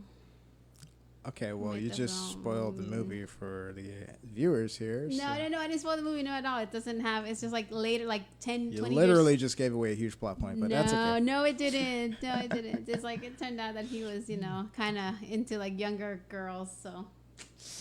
But it does, it's just, so then that kind of adds another layer to the film. You kind of, when I went back and watched after I found that out. You have ruined this plot point. There's no returning from it. So. And if you like, and also there's another one that explores, basically it's also like a coming of age story, which is much better than this one and Kids. It's called Margaret. Was that it? Margaret? And that one is so good. If you watch the trailer, it starts off with just the trailer, and it kind of throws it in there, like the trailer. So I'm not explaining. It says in the trailer, it's Anna Paquin, and she's on the phone with somebody, and it's about what's going to happen. And she calls up this boy in her class, and she's like, "Do you want to meet me somewhere?" And then he go, and she's like, "You want to take my virginity?" And basically, that's how they basically put the trailer out there. We start from there. Yeah, and you kind of the movie doesn't start from there. It just kind of shows. It kind of dumped you right into the middle of the story. But it's not about what you think it is, and it is in a very weird, just intertwining way. It is about young women and their sexuality. Right. It's really, really good as well. That one, if you're gonna just watch one, watch Margaret. These are garbage compared to Margaret. Margaret's really good. Oh, Jesus. That's how good that one is, and it has Mark Ruffalo in it. So, a very early Mark Ruffalo role before he became the Hulk. Well, on that note, thanks so much for coming on the show today. Yep, always a pleasure. It's always fun to do a show with you. And I love the fact that we go everywhere. Yeah. And we kind of come back and everything ties to the film. And I'm the kind of person that's literally how my brain thinks. I think about all of this, and it always somehow comes back to the film. But I love the fact that TJ lets me. Absolutely. Well, I try not to talk over the guests. Well, you're a co-host part-time sometimes. But anyways, so thanks so much for tuning in to another episode of Tampa Film Podcast. I believe this is number 34. We'll check later and title appropriately. Mm-hmm. I'm not sure when our next podcast will be, but keep an eye on Tampa Film Network's Facebook page. You can follow us on YouTube, Facebook, Instagram, and Twitter. Type in Tampa Film Network, and you will get the Tampa Film Podcast. We also have a page specifically for the podcast, so just go on Facebook and type in Tampa Film Podcast. And don't forget to visit our website if you want to find anything else having to do with Tampa Film Network.